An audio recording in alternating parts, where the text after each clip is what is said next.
contracts tossing and gone with the tide. Heads and execs say our hands are tied. We can't pump this track and treat you right. But what do you expect from the industry type who survive by the leeching of bodies and minds? From those who original thoughts never seem to find.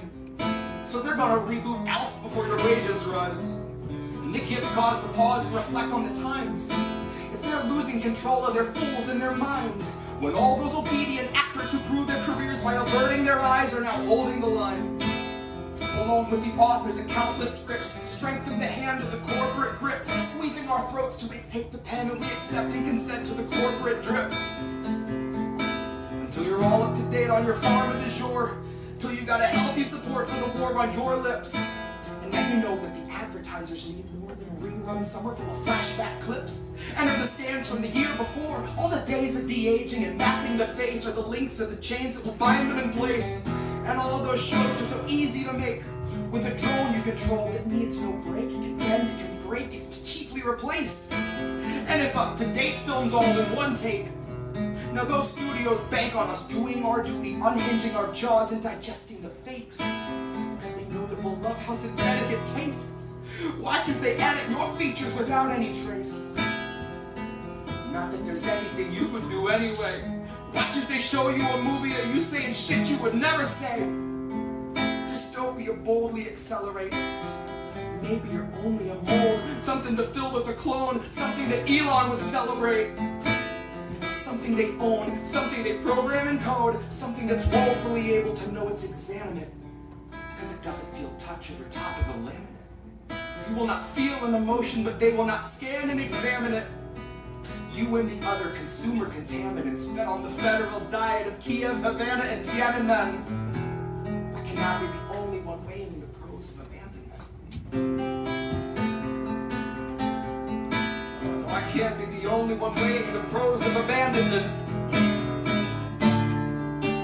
Where did you think we'd go? Love, there's nowhere to lie. I guess it's not who you know, more it's what you can hide. Like we're chained to the floor, and they're streaming us alive while we're watching the war, coming backwards from fire, coming backwards from fire, coming backwards from fire.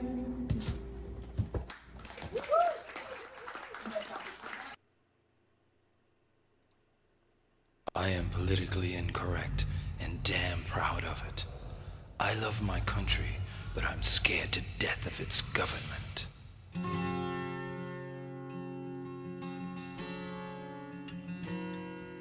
You believe what you read because it's all that we give you, cause all the history is written by winners.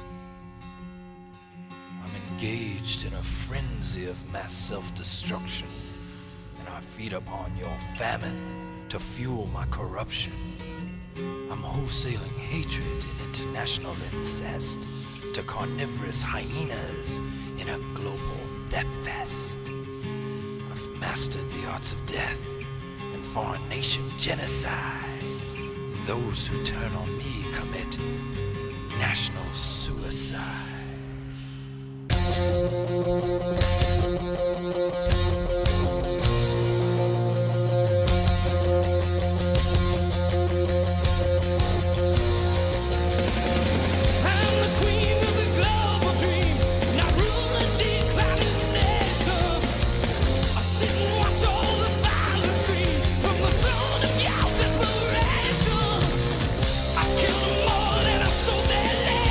Slave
Is there anybody listening?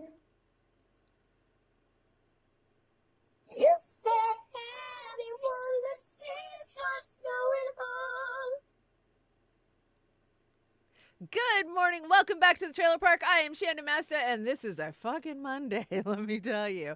It is a Monday. I'm so glad to see you guys have joined me. Of course, I opened with Jesse Jett in Manhattan last night, hanging out with Due Dissidents and a couple of our friends, including INN. The pictures are out there. You can go see them. I didn't bring any, but I had to bring Jesse. There's just something so calming about Jesse and his music, right? If you have not gone and followed Jesse Jett, where the hell have you been? Go follow Jesse Jett. And always follow INN. They're getting close to hitting 2K over there. Yay. Good to see it. I'm so happy to see somebody in this space, getting followers. I saw Sabby got her plaque the other day. That's awesome. How is everybody this morning? Let's get the chats brought up. This week. I got to tell you guys, Indy, how do you not have a wrench? It says remove a standard mod, but you are already a standard mod. So where's your wrench? What the heck? I don't know what that is. You just dropped Jesse off. Would you guys party all night? That's awesome. I've got to hang out with Jesse in real life once before, and hell of a nice guy. I just got to say, we got some awesome peeps in our crew. Anyways, I don't know why you don't have a wrench, Indy. I'll have to figure out. I might have to go remove it and then re-add it, because you should be highlighted as having a wrench. And then it doesn't? That's so weird. Okay, maybe I got it this time. We'll see. That's so weird. Okay, I think I got it. You've got a wrench now, INN. Hey, Snork, what's up? Vic's hanging out with Cowboy Kitty. Kate's here. Good morning. Happy Monday. Mastermind, you got the cicadas where you're at? Oh, no, not the cicadas. Yeah, turn up the Wasp. That was a great Wasp cover. Cold Fusion Gaming found that for me. Thank you so much. And, that was a crazy AI-generated apocalyptic video, wasn't it? I'm going to go back up to the top. So Kate came in first. Good morning, Kate. And then we had Mastermind. Oz the Boomer is hanging out. Good morning, Oz. How is everybody? I got Master Popeye. Popeye, how are you? I got to tell you guys, everybody, I get messages all day long. Nobody's okay right now, you guys. Nobody. Half of you sitting in the chat, I hear from you. You're not okay. None of us are okay. We pretend all day that we're okay, right? Because what else can we do in late stage capitalism when everything's coming unwound, including us? I don't know. All we've got is each other. That's all I know. Steve Guy, good to see you. Thank you so much. Deborah, how are you, Deborah? Good to see you. Cold Fusion Gaming's hanging out. And driving me, Macy, Steve Wolfbrandt. Good morning. Happy Monday. Let's see who's hanging out on the Rokfin. Kate's over there. Jim. Good morning, Jim. How are you? And Ghost Star's hanging out on the Rumble. On Monday mornings, our stream builds as everybody comes in. I wouldn't say it's a huge show, but we got a big show. There's lots to talk about this week. But first, let's do the mundane, fair use. We are on YouTube this morning. I brought a couple of things that might get me, but, whatever. You got to play the line all the time, and I'm just going to play it. Thank you. Yeah, Indy, I don't know why. You should have been one of the first people wrenched up on Trailer Park Pundit. I don't know what happened there. Sometimes it, won't let me give wrenches out. I've noticed that at Beauty and the Boomer, too. How was your guys this weekend? Did you guys have a great weekend? Did you get some sun where you're at? We get no sun. We get no sun where we're at. A little bit of sun, and every time the sun cracks, then the chemtrails show up. Isn't that a coincidence? It's not like they're spraying us or anything. They can't control the weather. You're crazy. So I went to the doctor last week. You guys know I'm trying to get my blood pressure under control, which is insane. And pills aren't helping for some reason. Maybe situational stress. But anyways, he says, what do you do to relax? And I said, well, I garden. That's relaxing, right? And he laughs at me and says, no, gardening is not relaxing, because every time you walk outside and you see weeds popping up in your flower bed, you're probably stressed out. And I thought about it. I was like, oh my God, he's right. And then, this week I had early blight because it's rained so hard the last couple of weeks, hit my tomato plants. And I had my very first black tomato, which is called a royal purple or something. And then I had a yellow, I had an orange. I was going to do the full gamut of tomatoes this year. and they got blight. So I last year I treated them myself. You put a little bit of oil and baking soda, but you can't do too much baking soda or you'll kill them. And I learned that the hard way. This weekend, I killed all my tomato plants. Every single damn one of them, I killed it.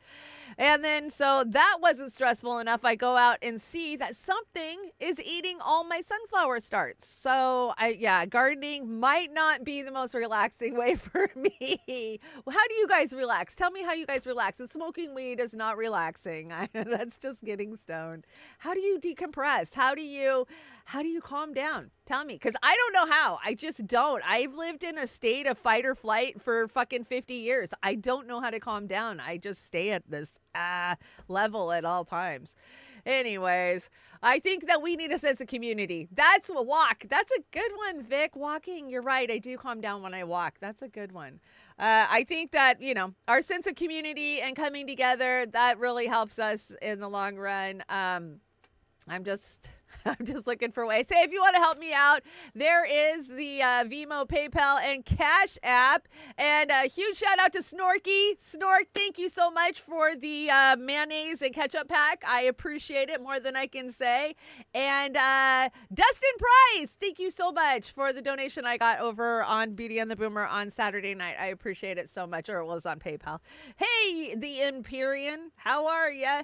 Who else am I missing over here? I got INN. I think we're good. Okay, let's get this show on the road. I got to remember how to do this. It's never ending. But hey, I'm not having any glitches, so that's a good thing. Okay, let's bring in this one. We'll bring in the big one. There we go. Okay, let's see. I got a few more things to talk about before we get the show started. There we are. So as you guys know, I told you guys a couple of weeks ago, I am dealing with a medical emergency at home. My mother-in-law, who's lived with me for many, many years, who I've had a decent relationship with, I thought, has slipped into dementia, and it's heartbreaking. It's terrifying. There's not much help out there. We talked about the numbers last week. We've seen a 300% rise, and that was before the boop boop, just since the 90s in dementia diagnosis. And it's not the only one. I mean, across the board, diagnoses are up. And so I know I'm not the only Gen Xer who's probably dealing with this. And but it's the American way. This is how we deal with medical emergencies. We go fund. So I've got to go fund me up if you want to help me out. Let me see. I will put it in the chat. I had some kind of influencer reach out to me. I've done many GoFundMes over the years, and I don't try to master GoFundMe, and then so this influencer reaches out to me who apparently shares GoFundMes or something. I don't even know. And so I cautiously answer back thanks for the support. If you want to share it out, I would appreciate it. And he's like, well, I would like to talk to you to know if you're really serious about this. Okay, I'm assuming there's a lot of scammers on GoFundMe, right? And so he says, well, I'd like to give you some constructive criticism on your GoFundMe. I'm like, well, okay, tell me, anything to help me out here. He almost sends it like a marketing scam. Like I need to hire somebody to get a bunch of banners and things onto the GoFundMe. And I just thought, God, what a fucking scam. Is that all GoFundMe is anymore? And we know if you go fund for something that they don't agree with, they what? They take your money. How many times do we see that? Let's see. Slow News Day. Remember when we went into fuck the wars protest? They took their money.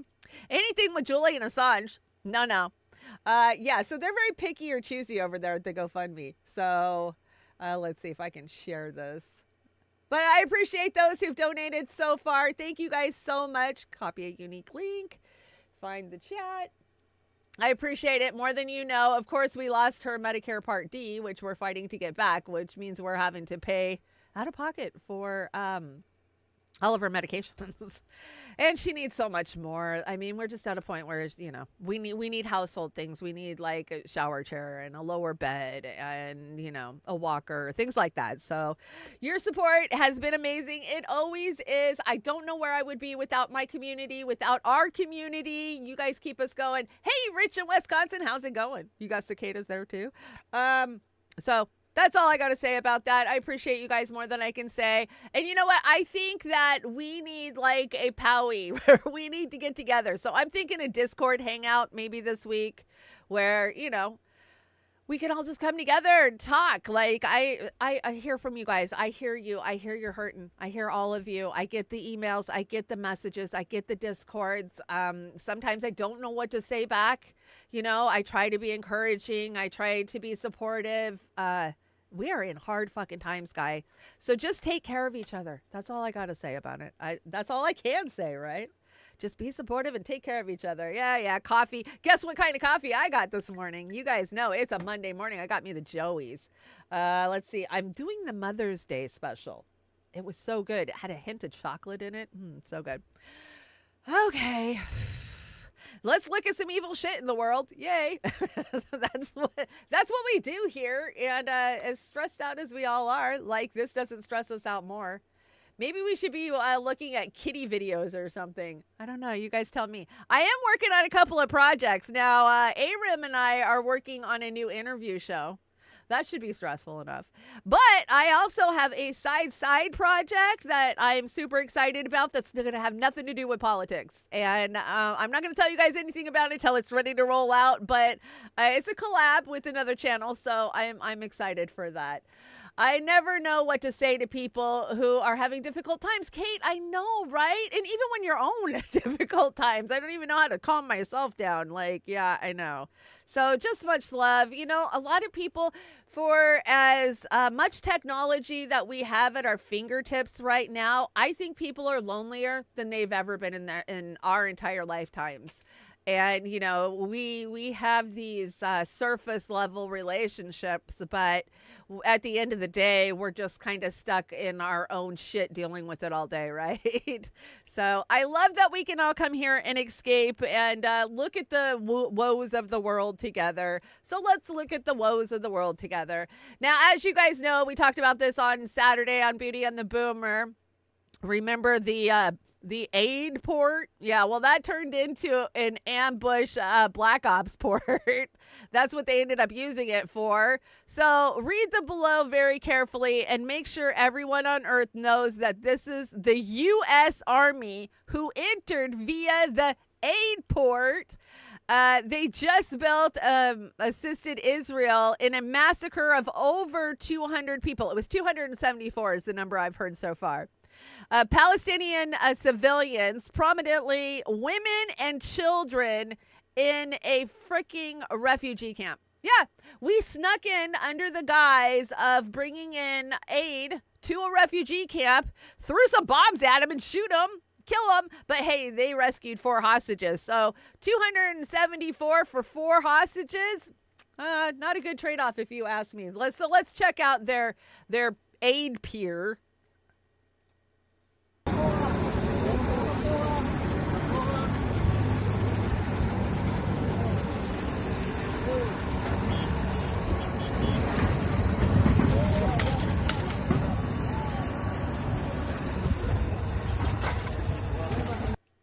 Yeah, I agree, Mr. Worthless Eater over on Rumble. The U.S. military has been involved from the get-go, from day one, right? I mean, we were probably in on planning this shit from the very get-go.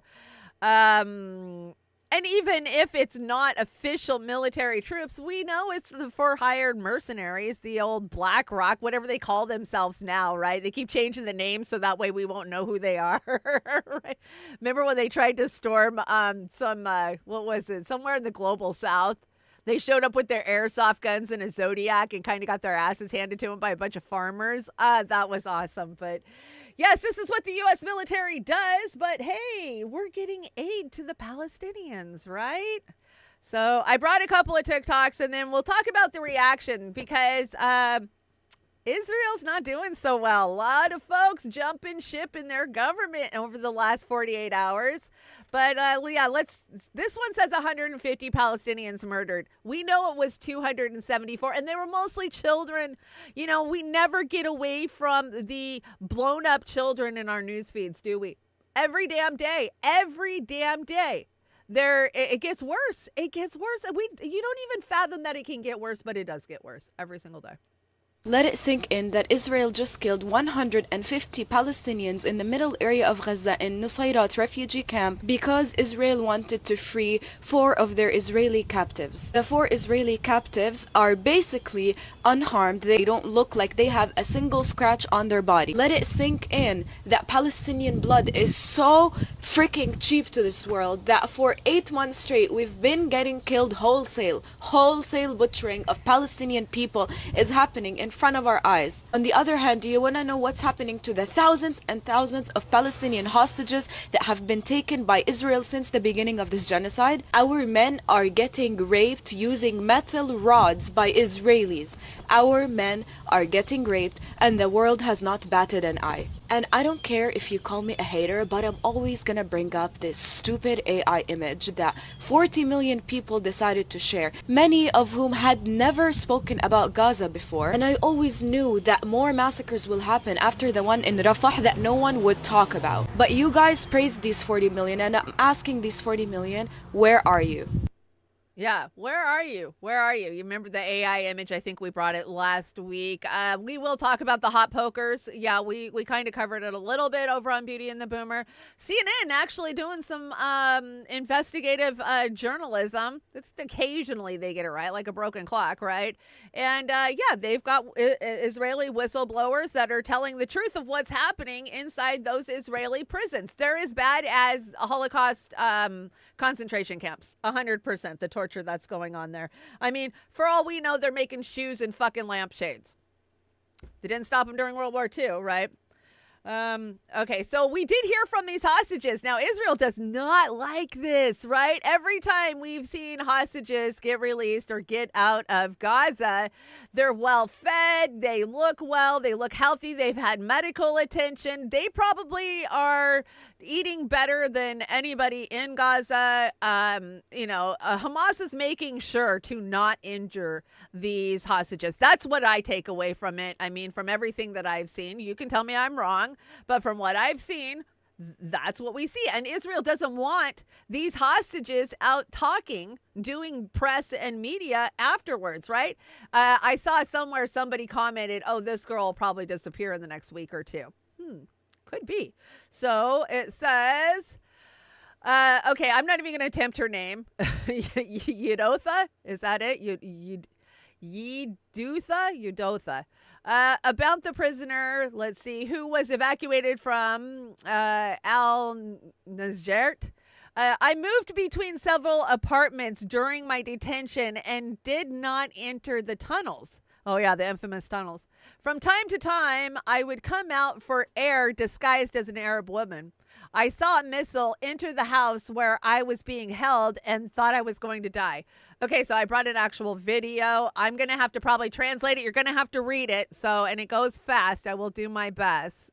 So she says, I was located in a building. It was bombed by the IDF. By IDF airstrikes, F-16 fighter jet rockets hit us 3 times. 2 rockets exploded. 1 did not. In the building where the soldiers and 3 hostages, myself, she's naming the hostages. After the building we were in was hit, we were all buried under the rubble. הצליחו להציל את החיים שלי ושל איתי, אבל לאחר מכן לא הצלחנו להציל את יוסי. יוסי לא שרד בשלב הזה. אחרי כמה ימים, 2 לילות, העבירו אותי ואת איתי למקום אחר, ובמהלך המעבר איתי נפגע מכוחותינו נורא ולא שרד. אני נותרתי פצועה עם חבלות בראש. כל ראש head is full of בחתכים, shrapnel, and I have פצוע injuries in בשאר my הגוף. body. איתי סבירסקי, יוסף שרבי, שניהם מתו מירי כוחותינו. תעצרו את הטירוף הזה, תחזירו אותנו למשפחות שלנו כל עוד אנחנו בחיים. תחזירו אותנו הביתה. מירי כוחותינו. Okay, I'm not going to make you guys watch that. I try not to bring any of the carnage. So basically, she is saying she was held with three. There was three of them, and they were bombed 3 different times. They were buried under the rubble. The soldiers got them out, saved them, and unfortunately, the other 2 hostages that were with her were killed by IDF strikes, not by Hamas. She said she never went into the tunnels. I mean, this is outrageous that this is what we're hearing, right? But all you see in the West is them celebrating the fact that they got 4 hostages out, not Americans though. And mind you, I think I heard 2 Americans were killed during this. Yeah, pretty sure it was 2. But now there's a plan to get the American hostages out. We'll get there. Let's see. Hostages before and after. 8 months by Hamas, 3 months by Israel. Wow, look at that contrast. That's crazy. That's a crazy amount of contrast. How Hamas treats hostages. They're having a Coke together. How Israel treats hostages. Oh, that's right. They are tied by their wrists up to a fence. Israel is using sodomy and rape and electric chairs to torture Palestinians in concentration camps. Do you see the difference? I see the difference. We see the difference. The inhumane treatment of an entire population of people should scare the fuck out of you. Because wait till we're next, right? Wait till, oh, well, you're just a Hamas lover, so we can do these things to you too. Because they would love nothing more. They would. They fucking hate us. You know it. They say it constantly. Go to any college campus where there's a protest going on, and the Zionists will tell you how they think that you should die and be R-worded. Yep, that's what they do.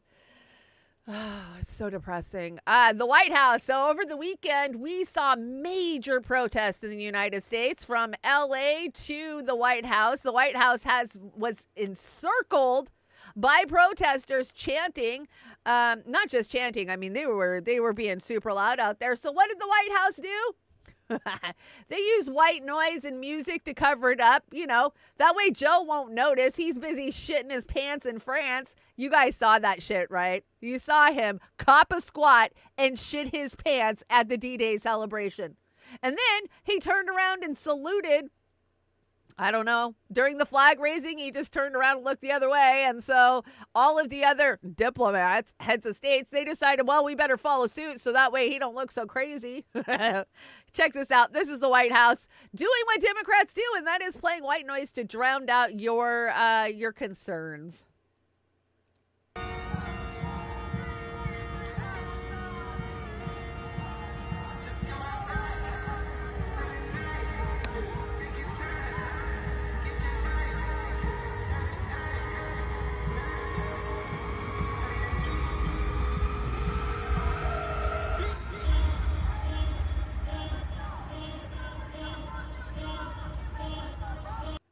Oh, that's so gross.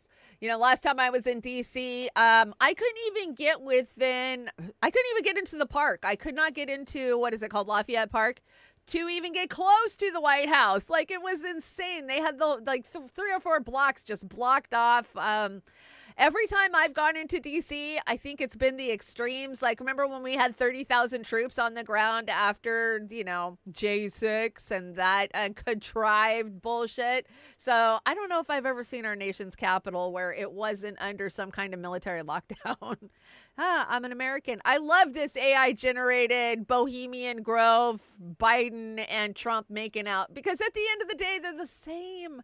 They are the same. Nothing is going to change. I know I sat here last week and I was pissed off and told you guys, I think that's it. They weaponized our judicial system to go after their political opponents. I'm going to give my vote to Trump because fuck them. I can't do that. You guys know I can't do that. I'll get riled up and tell you that, but that's not the reality. And I sure in the hell can't give it to Jill Stein either. We're going to talk about that further down in the deck. I don't know who I'm voting for or if I'm even voting at this point, you know?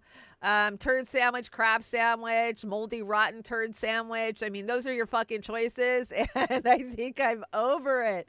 I'm just over it. But I don't think anything's going to change. You know, it's obvious that Trump has got a huge amount of support in the country. If you don't think that, you're not paying attention. But is he going to change anything? No, especially when it comes to Israel. He's a Zionist through and through. His son-in-law is Jared Kushner, whose godfather is Benjamin Netanyahu. And we all know that Daddy Trump does whatever Ivanka wants, right? Even put her in his fucking cabinet. Oh, yeah. Remember the whole Nepo baby thing? And so I have no hope that Trump's going to take care of anything or do anything. He might say, hey, Netanyahu, Israel, you guys are making us look bad, so knock your shit off. And what has he always said in every interview he's done this week? Oh, he needs to hurry this up. He needs to speed it up. Speed up your genocide, damn it. I mean, that's all we hear from Trump.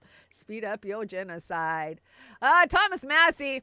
You know, Massey was crying that he's not going to get reelected because AIPAC's going to come for him. And they will, right? We've seen this in many, many different districts, including, you know, they took out Nina Turner, right? Didn't they take out Nina Turner? AIPAC took out Nina Turner.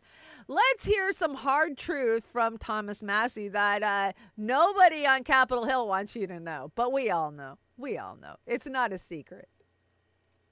Everybody but me has an AIPAC person. What's that mean, an AIPAC person? It's like your babysitter, your AIPAC babysitter, who is always talking to you for AIPAC. They're probably a constituent in your district, but they are firmly embedded in AIPAC. And every member has something like this? That's how it works on the Republican side. And when they come to DC, you go have lunch with them. And they've got your cell number, and you have conversations with them. That's absolutely crazy. I've had 4 members of Congress say, I'll talk to my AIPAC person. And it's literally what we call them, my AIPAC guy.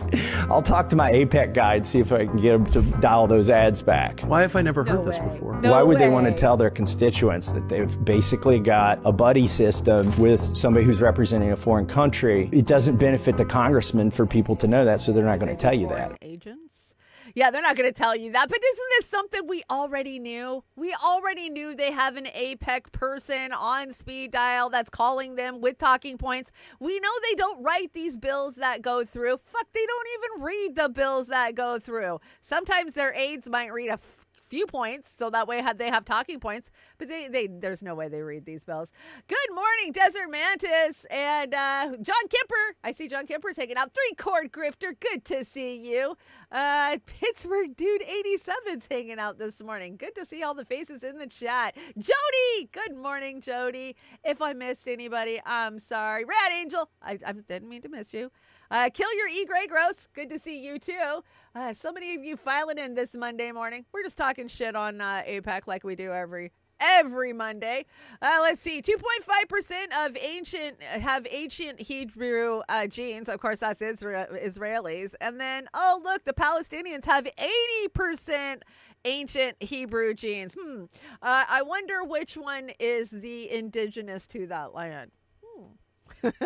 Doesn't take a genius or a rocket scientist. Let's see, what else do we got? Moving on. Okay, so like I said, we are seeing mass resignations in the Zionist government of Israel over the weekend. You guys tell me, what is going on here? Is this rats jumping, fleeing a sinking ship, or is there something bigger at play here? I mean, we do see that the Israeli people, a lot of them are not having this anymore, right? I mean, we see the massive protests in Tel Aviv, so bad that they had to bring out water cannons on them. Let's see. There's been more than 4 though. I only brought one that had 4, but I want to say there's been like a total of 6 or 8 that have jumped ship. But let's check out. This is Tel Aviv over the weekend, and so if you come out against your government in Israel, this is how they're going to treat you.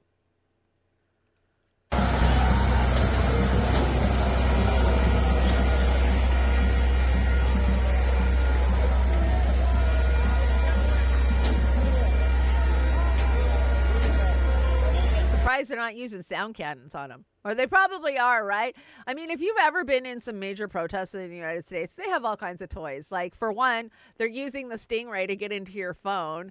And I'm sure that they are deploying. We know that Israel is the training ground for new technology on crowd control. We know that they are the training ground for the security forces. Our good boys in blue, they go over there and get trained by the IDF, right? And then they bring those Gestapo tactics back to America and use them on peaceful protesters. So, of course, that's where they're learning to do this, is over there. Just gross. But I think that, you know, the amount of people starting to rise up and say enough in Israel is part of the reason we're seeing some people jumping ship. What is that? I have an orange spot on my head. So weird. So we got a message from the children of Palestine together in a refugee camp. They want you to hear this. So let's hear what they have to say. Since the 7th of October, we face extermination, killing, bombing falling over our heads. All of this of front of the world.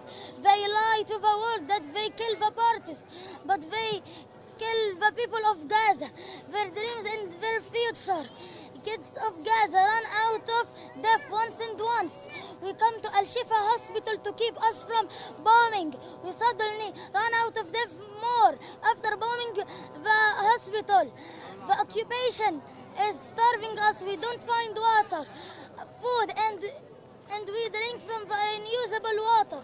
We come now to shout and invite you to protect us. We want to live, we want peace, we want to judge the killers of children. We want medicine, food, and education. And we want to live as the other children live. Look at those precious faces. How many of them won't make it to next week? How many of them won't make it, you know? We'll see them blown up in our feed. We'll see them, you know, decapitated. We'll see their limbs blown off. We'll see them rotting in the streets of Rafah, where dogs are chewing on their bodies and taking off with parts of their bodies. These precious little babies. That's what we're doing with American tax dollars.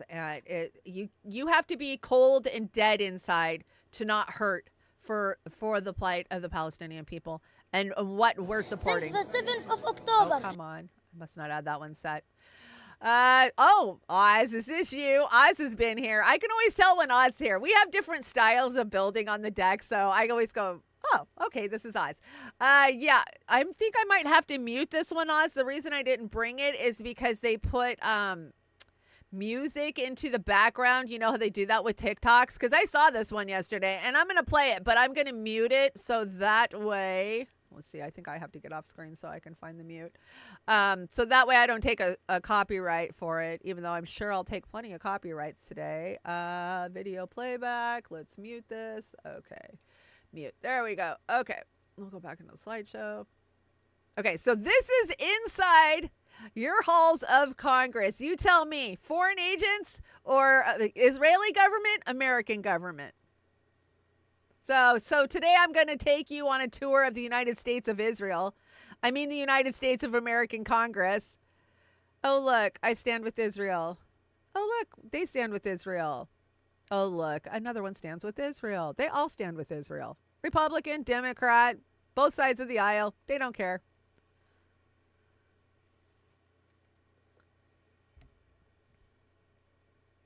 You would think that it's...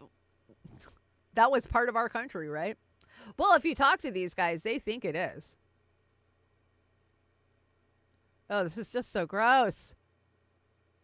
There's a reason that we have... There's a reason we make people register as foreign agents, right? So that way nobody's coming in and controlling our government. Does it look like somebody's come in and controlled our government? I think so. And who's benefiting from this? Well, the military-industrial complex, the war industry, right? That's who. Oh, John Lewis. Yeah, I met John Lewis. He had the biggest hands of anybody I've ever met in my life. I'm not even kidding. Like, it's kind of set me back. Like, damn. course, that was before he passed. Thank you, Oz, for bringing that. I did see that. I just was worried about taking a strike for the music, but we can mute it. So, United States of Israel, rest in peace. Fuck off pie, 1 cup of no one cares, a dash of kiss my ass, add some fuck yous and a pinch of blow me, steer and shove up your ass. Yeah, that was a good choice for that slide, Oz. Perfect slide. And Rathbone, do you guys see that Rome had Rathbone on? That was a good conversation, too. If you haven't checked it out, and go follow Rome's new page, Unholy. Of course, he got taken down again, but he does have a new page up. And yeah, this was a great interview. I think it's up on RBN if you haven't seen it. I loved it. It was a great interview. I kind of get leery about some of these guys. You got Ian Carroll, right, who sometimes says a few things, these TikTok guys. And then you go, I don't know if I agree with that. But Rathbone, everything that he has put out there, I totally agree with. And he is one of those people that kind of snuck through the TikTok algorithm and is getting a lot of information out there. And I'm glad somebody is, right? That's why we're in these independent media spaces, is to get information out, to inform people of what's really going on. So this is just gross. I'll let it play and you guys can see what goes on. Oh, no, come on, back up. Back up. There we go. Israel has been added to the UN's list of shame. This came as an absolute shock to people like Gildan Erdan, the Israeli ambassador to the UN, who had no time at all to reach for his trademark paper shredder and instead made an impromptu phone call to the UN to voice his disapproval. Let's listen. Shocked and disgusted by this shameful decision of the Secretary General. Courtney, you know that Israel's army is the most moral army in the world. So this immoral decision will only aid the terrorists and reward Hamas. The eye-smelly ambassador to the UN will never forgive H Group for making them murk their children. Yeah. The only one who is blacklisted today is the Secretary General. We're not blacklisted, you are! I'm not owned. Please don't put in the paper that I was owned. Decisions since the war started and even before are rewarding terrorists and incentivizing them to use children for terror acts. Of course, it's not Israel incentivizing the K-wording of children in a terror act. As always with Israeli officials, absolutely no accountability. Every accusation is an admission. What can we say? More massive coping from the Israeli state. Oh my gosh, they take their plays right out of Goebbels' frickin' propaganda machine. They're the most moral army on the planet. He actually said that. With what we have seen just since October 7th alone. Come on.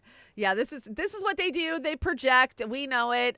Classic move of the, global predator class, because that's what they are. We call them elites, but elites means that they're a special class. They're not a special class. They're a predator class, 100% predator class.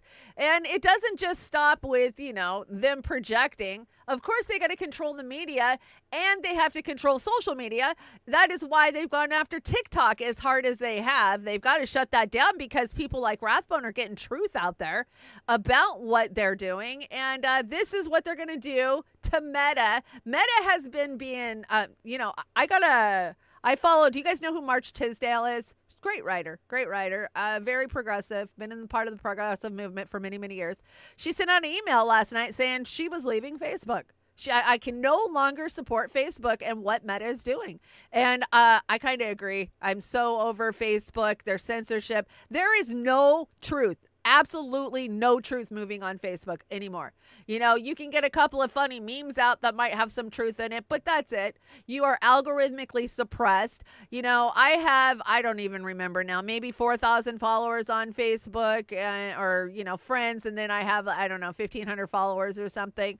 Nobody sees my posts. Nobody, except for the same 5 of you that come to my page every day. And I know I'm not alone. I see all of you are the same way. So what is the point? All Facebook is good for, or Meta, whatever the hell we are going to call it this week, is for predators to go on there and look at your kids and for people to stalk you.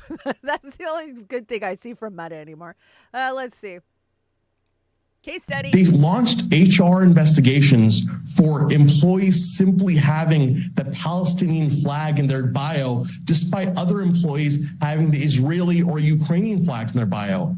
This is targeted towards Palestinians, and these efforts at silencing them are having ripple effects for the Palestinian Muslim employees who are still at Meta. And the purpose of our lawsuit is primarily twofold. One, we want the employees who are still at Meta to know that we support them. And two, we want to send a clear message to Meta. We are not afraid of you, and you will not silence us. You will not silence us. Yeah, I just moved off of Facebook and moved over to X a couple of years ago because I was mainly Facebook focused. I was Instagram, I was one of those old people. And I learned real quick that I had no reach on Meta, so I moved over to X. And my reach is completely diminished and stepped on and algorithmically crushed on X too. But it seems like you have a better chance of filtering through a few things. And you never got a Facebook. I never got TikTok because I knew from all of the insider rambling in the background that they were going to come for TikTok a couple of years ago. So, when you're trying to build a reach and a platform on a platform, I just thought, well, TikTok's probably not going to be the place. That's for dance videos. And, I knew the government was going to come for it. So I never bothered to build. I never even bothered. Oh, that and it's CCP spy software, right? That's what they want you to believe. Who knows if it's true or not? They're all spy software. Don't you get it? Nothing's for free. You're giving them your data so they can sell it and sell access to your data and everybody in your contacts' data. That's how this works. Enlighten one. Welcome to the chat. Are you a friend or a foe? I will throw you a wrench. Be nice or I will take your wrench. But welcome. I always give everybody a chance right out the gate. Hang out, meet the community. We do this every Monday and every Saturday for sure. Let's see. Moving on. Yeah, fuck Facebook. Fuck all these social media platforms. I don't know where it's at anymore. We keep saying we're going to get our own, right? Whatever happened to Panquake? Can somebody tell me what happened to Panquake? Quick. Where did all that energy go into? We're going to build a platform that's not going to have any censorship. And somebody call Susie Dawson, ask her what happened. Anyways, hotspot. U.S. consider dealing directly with Hamas without Israel to free 5 American hostages. NBC reports that the U.S. might negotiate the release of 5 American hostages through the Qatari mediation if broader talks fail. U.S. officials speculate that Hamas could be incentivized to deepen the rift between Biden and Netanyahu by excluding Israel from the deal. What the U.S. might offer in return remains unclear. So now that we got that aid peer there, right? So we're going in and we're talking to Hamas and saying, hey, we'll give you this if you give us back the American soldiers, but that's going to piss Benji off, right? Like, how dare you go behind my back and talk to my enemy? This sounds so fucking high school, but there's people's lives at risk.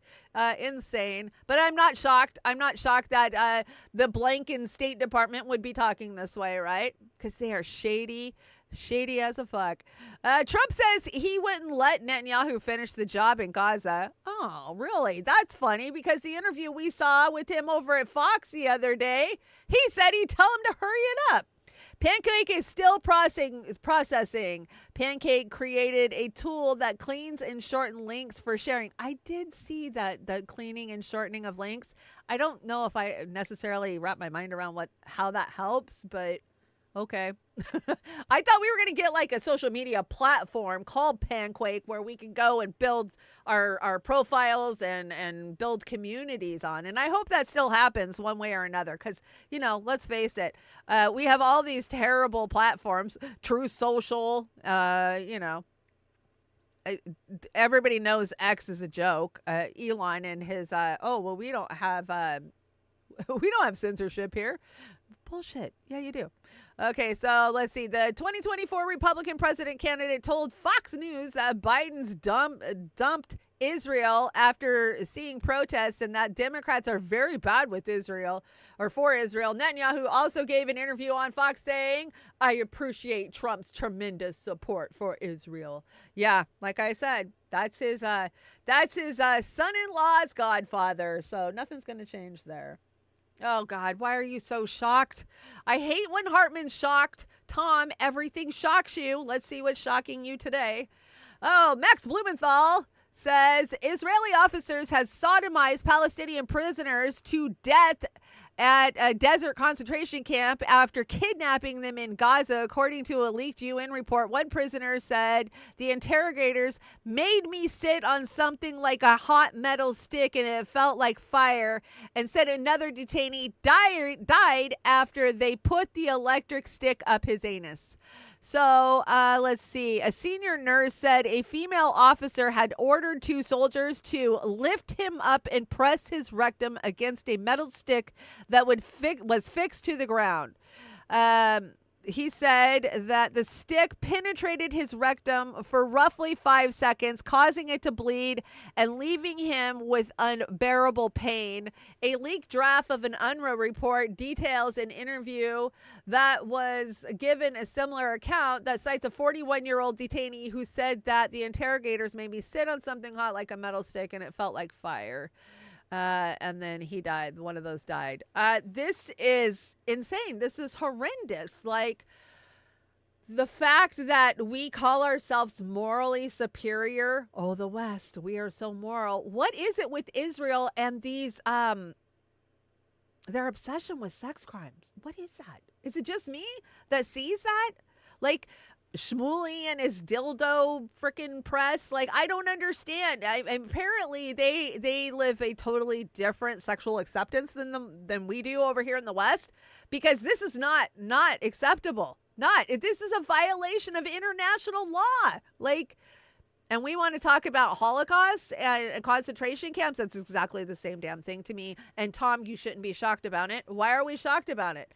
You know, and they're going to discredit this because it's UNRWA, right? Because they have worked double time to discredit UNRWA over the last 6 months, right?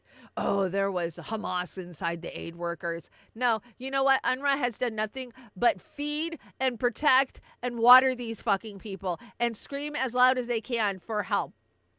That's what I see. So gross, man. So vile. Let's see. Video from, I'm not sure. Oh, I do know where this is. Okay, so this is West Israel, where Hezbollah has been bombing. But isn't it funny that you're not hearing about any Israelis that are being killed? They're just basically targeting the infrastructure. These guys are supposed to be such guerrilla warfare, tunnel Hamas. Why are we not hearing about any Israelis killed inside of Israel? Check this out. So this is what parts of northern Israel looked like a few days ago as the anti-Western and anti-Zionist Lebanese militia known as Hezbollah launched 40 drone and rocket attacks into the region. This was in retaliation to a wave of strikes that was launched at Lebanon by the IDF. Here's a map of the places that were struck. This is from the IsraeliPalestine.live map. You can see that most of the attacks came from Lebanon into the northern part of Israel. And you can see that there was a lot of damage to various kibbutzes and IDF military installments, but what I think is interesting is that only 2 people were injured in all of these rocket attacks, which shows that it's possible to launch a military attack at another country without unaliving thousands of children. And the same could be said for Iran's attacks on Israel earlier this year. They purposefully minimalized casualties while the Israelis have unalived 14,000 children and 36,000 people. And Israel has far more high-tech weapons. They're armed to the teeth by the U.S. military-industrial complex and the $3.8 billion a year that our government gives them. So they have far more precise targeting than Iran and Hezbollah, yet Israel is unaliving countless civilians, whereas Iran and Hezbollah are not. So anyone who believes that they're targeting all these civilians, children, and residential infrastructure by accident is incredibly naive. It is a planned ethnic cleansing. It's a planned ethnic cleansing. And if you think that Israel is not capable of deciphering the children from Hamas, you're willfully ignorant. You're willfully not paying attention to the reality of what's happening there. Great TikTok. See, you guys know I don't have a TikTok, but it doesn't stop me from seeing TikToks. I bring you guys probably 20 TikToks a week, right? That's why I don't need TikTok. They make it over to where we are if they're good, if they're good enough, right? Sorry, I was trying to check the chat for a second. I thought I saw somebody saying something over there, but now I forget. I forget. Okay, let's talk about Scott Ritter. We haven't talked about it because I only did one show last week. Of course, Scott was trying to go to St. Petersburg, and he got accosted at the airport on the plane and had his passport taken away from him. Yeah, because they do that in America. They just show up and decide that you're not allowed to leave the country, and we're going to take that, please. Thank you.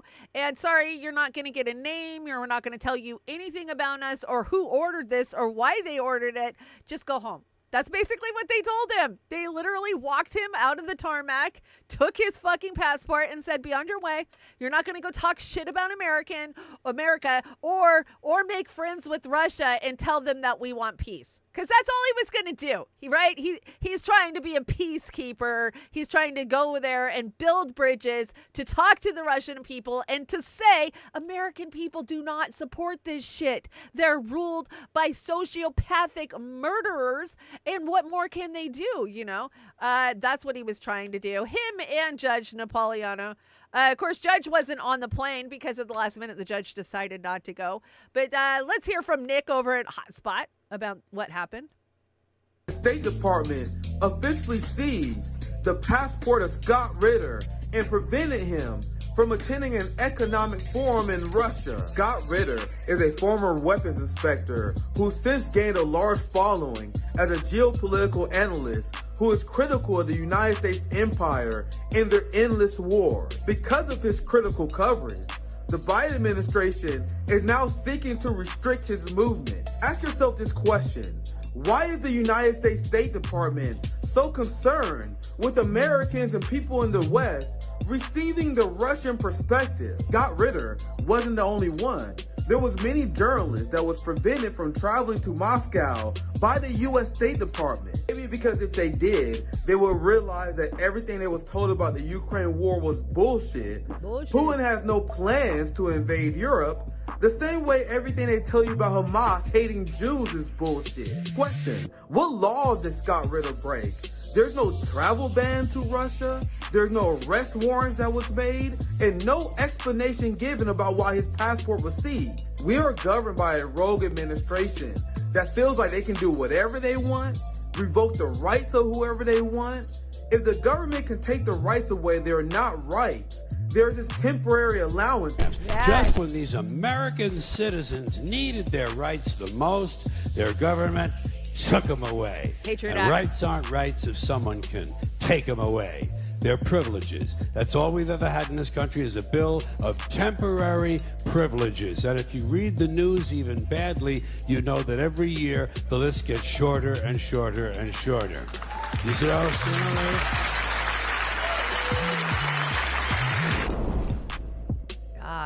Great hot spot, Nick and Nico doing a great job of getting these out. I love the George Carlin reference because it's true. It's true.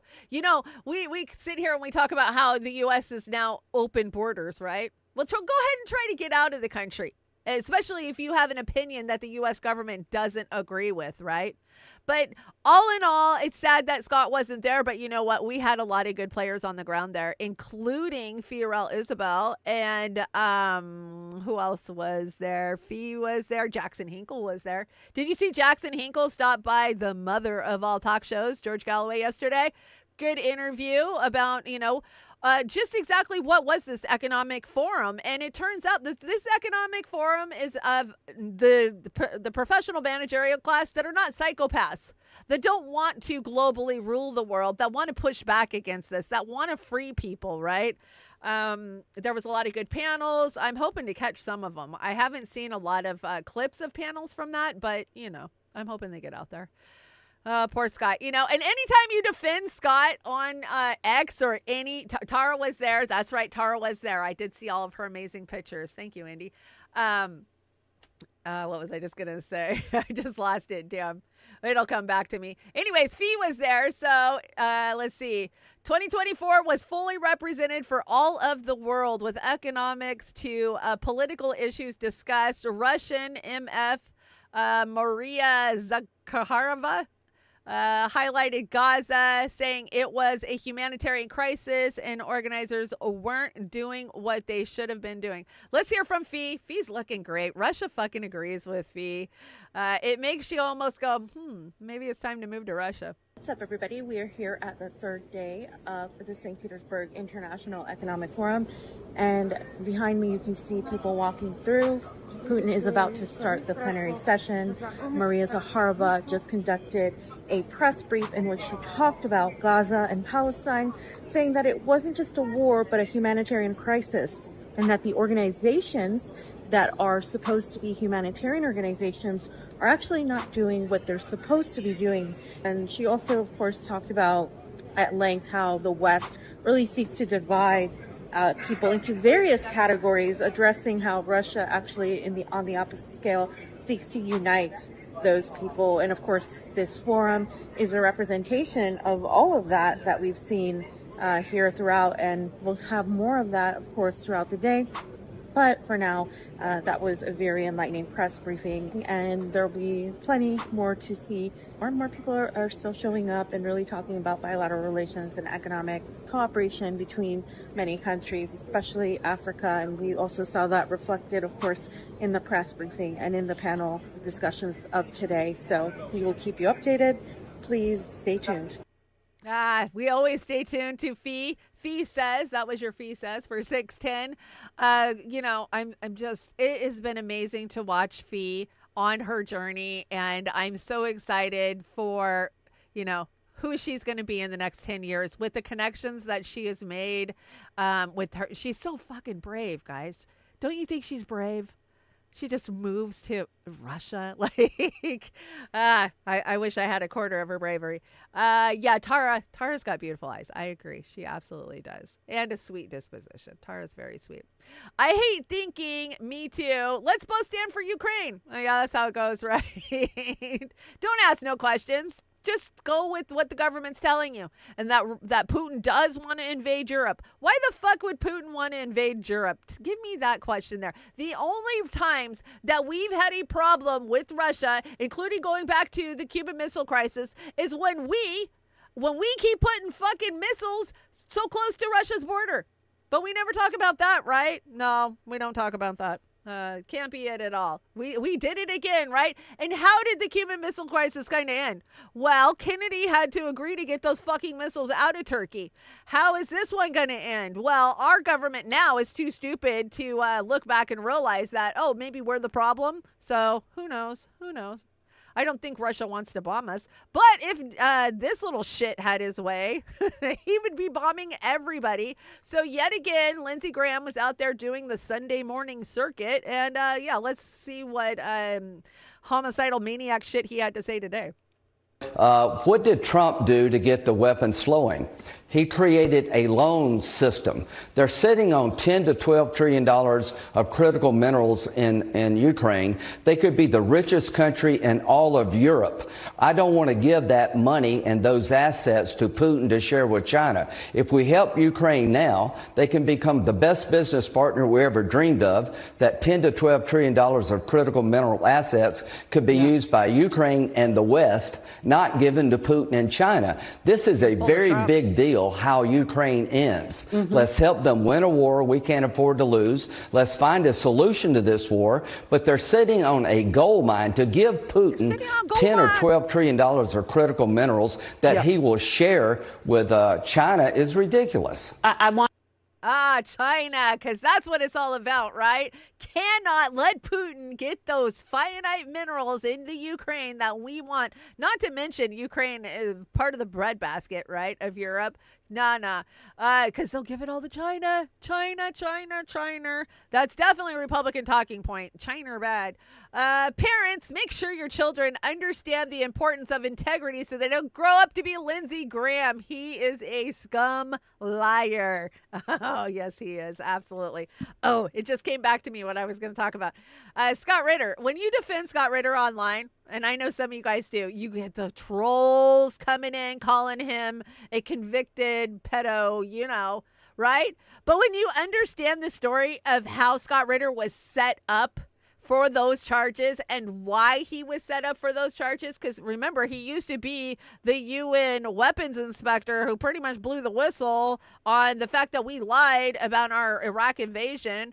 They needed to shut him up, and they had to disgrace him. That is exactly why he got those charges, right? But who can explain that to a troll in the chat? You just laugh and move on.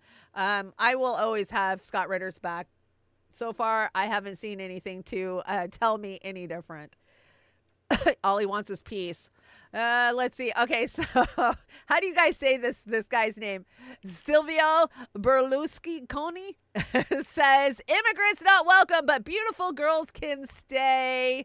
Says that while illegal immigrants were not welcome in Italy, there is an exception for beautiful girls. Well, I say we'll stay if you kick out the pervy old guys. Yeah, kick out those pervy old guys. They don't need to be there. Fuck. Well, at least they're honest with their grossness, right? Italy, what can you say? But wait, there's more. France is pulling some bullshit too. What is up with this? I think that Macron's days are numbered, and he knows it, and this just proves it. So Macron dissolves the French parliament and calls for a new election in the wake of huge losses to the far right in the European Union elections. President Macron has dissolved the French parliament and called for new elections. This move suggests Macron's acknowledgement of the public's no longer supporting his government or his policies. Ooh, what gave it away? What gave it away? Was it when they dumped poop all over your house?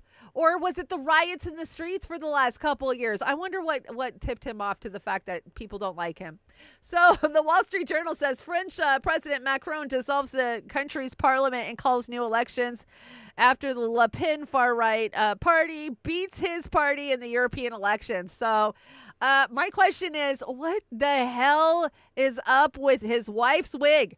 Can somebody, that thing looks like they took a mop out of a broom closet and just dropped it on her head, right? I'm not making fun. I just like, what the hell? There's plenty of people over on X making fun, and the conspiracy theory on Macron's wife, it goes pretty deep. I'm not even kidding. I haven't brought it, but you guys can go check it out. It's out there. Could be one of those like Michelle Obama situations, Big Mike. I don't know. We'll just stick to the merits, and the merits are your people fucking hate your government and have hated your government for a long fucking time. Vive la France. But there's more. So this is Mexico. Now, we talked about this last week. Of course, Mexico elected its first Jewish female president. How the hell does that happen in Mexico? Isn't Mexico mostly Catholic? Anyways, Mexico elects first female president. She was elected the country's first female president after a bloody election campaign that saw 37 candidates assassinated. Wow. I did not know this. Now, I know that she supports Julian Assange, or the freeing of Julian Assange, right? But I got a question when Yahoo News is the one running the headlines if it's bullshit or not, right? I mean, 37 candidates dead in the Mexican election makes you wonder, okay, was the CIA clearing the way for somebody? I mean, it happens, but when Yahoo News is telling me about it, I go, oh, what to believe? What do I believe here? What she's is WEF. Oh, she's a World Economic Forum, young global leader. Of course. Okay, that makes sense. So, you have to question when you see headlines, should I be believing this or not? So, yeah. Let's see. A bloody election campaign that saw 37 assassinated, right? What to believe, right? I don't want to believe anything Yahoo News tells me, but 37, that's getting up there with the Clintons' body count. I'm just a little much, a little much. Do you guys think that she's an APEC plant? Tell me, do you think she is? like I said, I haven't followed this election. I don't know a lot about her. I'd have to pay attention to Fee or somebody who's actually talking about this election to kind of get the gist of what's happening. But just from the headlines, it makes you go, what? But if she's a World Economic Forum leader, then yeah, she's most likely. Using cash is like telling the government what you buy is none of their fucking business. That's right. Don't let the government know what you're buying. Noam Chomsky has been publicly silent for close to a year because of health issues. With this update, it sounds like this may be permanent. Wishing him the best and grateful to him for a lifetime of immeasurable service to humanity. A message from Noam Chomsky. You guys know, I love Chomsky. I really did. Manufacturing consent, when you're first starting to understand what our tyrannical government is about, manufacturing consent is a must watch, right? It's dated, it's old, but it was pertinent information that we needed. And how heartbreaking was it to see Chomsky during the lockdowns advocate for people to be separated and locked up that would not go with the mandate. I mean, that was like, holy shit, you're manufacturing consent yourself, Chomsky. What the hell are you doing? Like, it was heartbreaking. But, you know, don't throw the baby out with the bath. I appreciate what Chomsky did. And I also understand that he's up there in age, right? You come a little more fearful, I think, when you get older. And I'm sure he lives in a very, I wouldn't say gated community, but I'm sure he, you know, it's very regimented and fits in where he is at. So, of course, fear was what was driving him, but he should have recognized that that was fear. To call for, you know, people to be locked up in a free country because they didn't go along with something that your government was mandating that was experimental. Chomsky, it wasn't a good look. Anyways, Chomsky, so whoever put this out, Aaron Monte did. Aaron said he thinks he's done. Well, isn't it ironic that Chomsky went and did an interview with Piers Morgan like the next fucking day? So I brought it.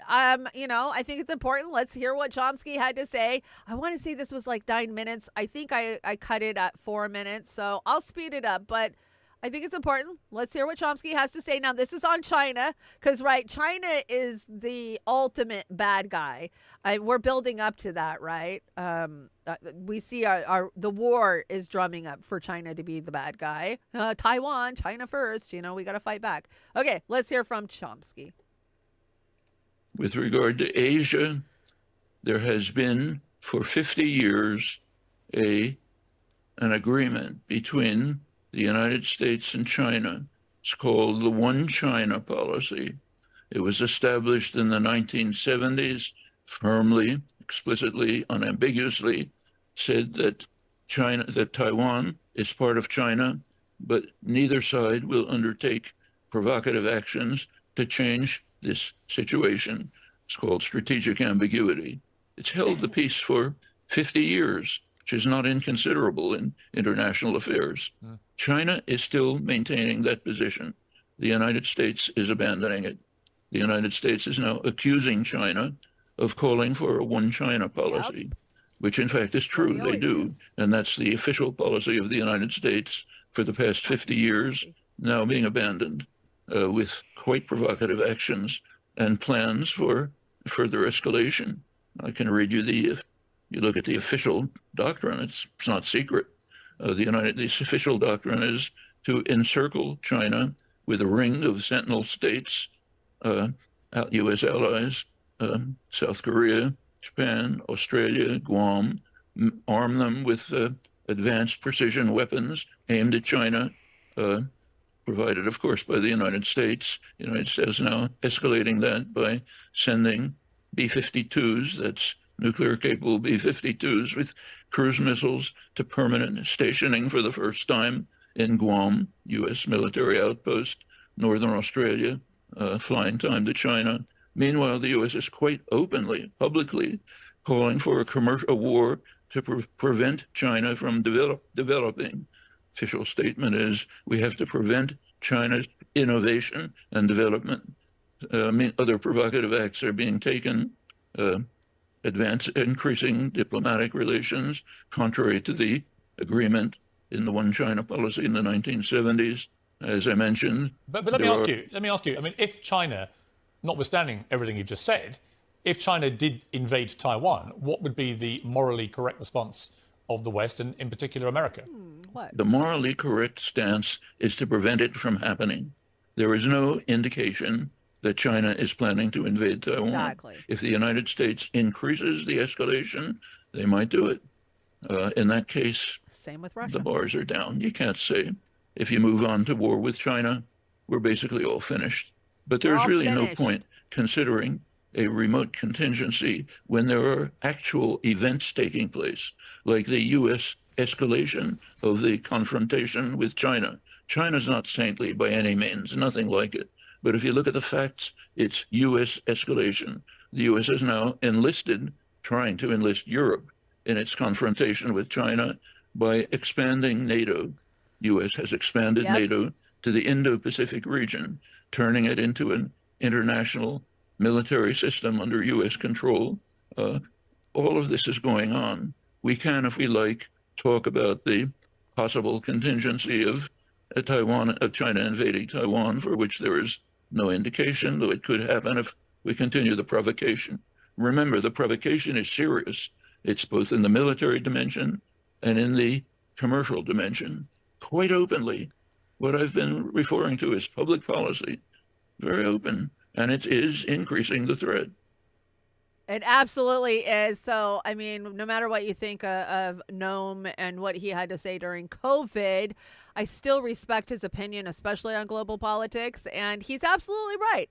I mean, we've expanded NATO, North American. Okay, what the hell are you doing over by China? You know, my grandfather was a firefighter in the Navy in the 60s, and he was stationed on Guam. My mom grew up on Guam for a couple of years. And sadly, she always wanted to go back. She never got to go before she passed.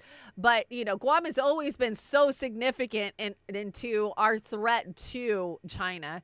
That's why we've held it. And if you look at the kind of money and military that we put into the Philippines over, the last so many years, we are the ones drumming this up. We are the ones pushing this forward, not China. Pelosi runs over there constantly so that way she can shut down the semi-chips and then, get her stock in NVIDIA. And this is planned out. It's strategically planned out from a couple of different angles. It's planned out from the military-industrial complex and what they can get and the land that they can take and hold. And it's planned out by how rich can these fat cats get by manipulating the agreements that we have with Russia and China, right? So gross. Yet again, it comes down to us encroaching on other countries, because that's what we do. That's 100% what we do. Let's hear from Bobby. Is Bobby going to make it better for you? I don't think so, but let's hear from him. Let me ask you a big question. Yeah. Why are you doing this? Running for president? Well, because I don't like the way the country's going.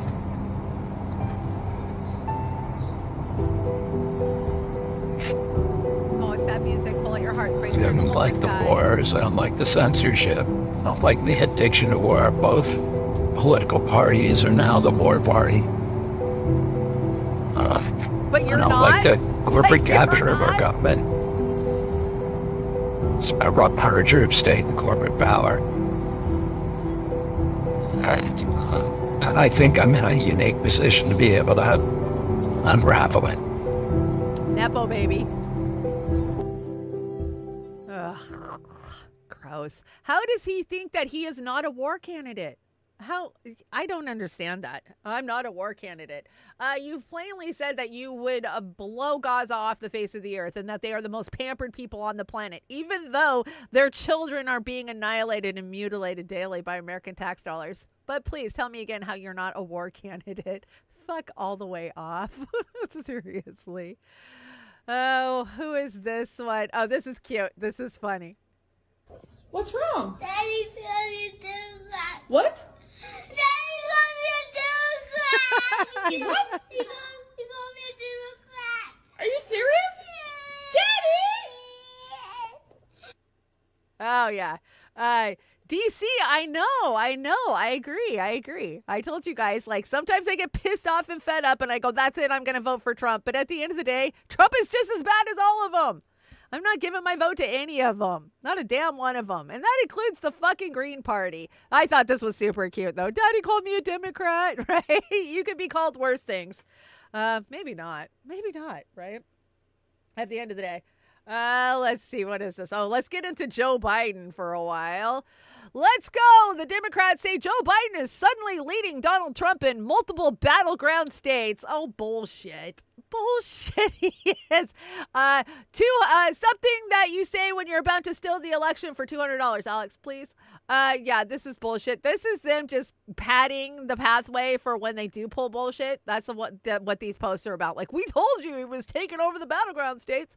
The Wall Street Journal says behind closed doors, Biden shows signs of slipping. Just behind closed doors. It wasn't like it was in public when he took a big dump in his pants last week and turned around and went the other direction and took a nap during a speech. Like, yeah, no, it's only behind closed doors.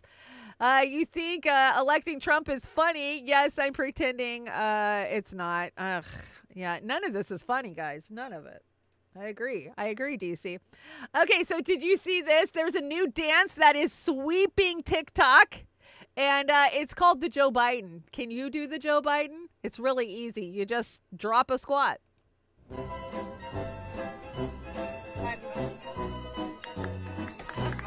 Ready? Do the Biden. Do the Biden. Which Biden, though? Crackhead Biden or poopy pants Biden? Do the Biden.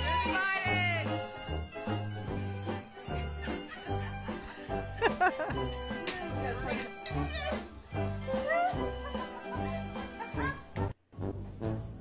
Too funny. Too funny. So the next time you're having a gathering, make sure you do the Biden and get it on video. This is how much of a joke our freaking leaders are. That is the leader of the free world they're making fun of, right? So the rest of the world is laughing their fucking pants off at us. And this was a news report that aired in Russia. Now, you don't have to speak Russian to understand what they're trying to convey here. I'll just play it. You guys figure it out. Tell me what the hell they're talking about. С раздетым Хантером Байденом, жертвой которого дети. Вопиющие кадры рядом с раздетым Хантером Байденом несовершеннолетние. На одном фото сразу 4 ребенка. Чтобы описать другой снимок, крайне сложно найти слова. Это далеко не первый скандал вокруг сына американского президента. Он детально фиксировал на видео свои развлечения. Десятки роликов с девушками легкого поведения. Или, например, вот Хантер Байден дотошно взвешивает смесь, похожую на крэк с кокаином. При этом разоблачение сына президента США ведущий... Yeah, you don't have to speak Russian to understand what they were talking about there, right? Hunter Biden's obsession with younger children. That's what they were talking about over there. And let's see. My husband, Joe, has integrity. He's strong. He's steady. He's a leader. He's smart. He's energetic. You do realize we can see him, right? We can see him. DC, I'm not endorsing anybody. Where are you getting that I'm endorsing Trump? Yeah, I was pissed last week with the whole Trump conviction thing, but you guys know, DC, you know me. You've been hanging out for years. Fuck that. I don't fucking endorse these asshats, any of them, especially Trump. We know where he's going, right? He's going to blow up Israel even more. We talked about it earlier. Let's see. The same people tell you the guy overvalued his assets also believes this guy's art is worth $1.5 million. Yeah, it's true. You know, yeah, I agree. Trump's a criminal. We know Trump's a criminal. You don't get to that level without being a criminal, but they're all fucking criminals. That's my point. Like, one doesn't get to call the other one out and lock them up. Make it illegal for Congress to take stock or trade stocks. Oh, yes, please. So if Elizabeth Warren saved her entire yearly salary and never spent a dime, Bailey doesn't get nothing, it would take up to 235 years to accumulate $67 million. So my question is, where did the money come from? Yes, Lizzie Snake Warren, where did the money come from? Because you're so moral and have such great integrity like Bernie Sanders. Oh, I know. It was book sales, right? She wrote a book about Bailey. That's what it's about at the end of the day.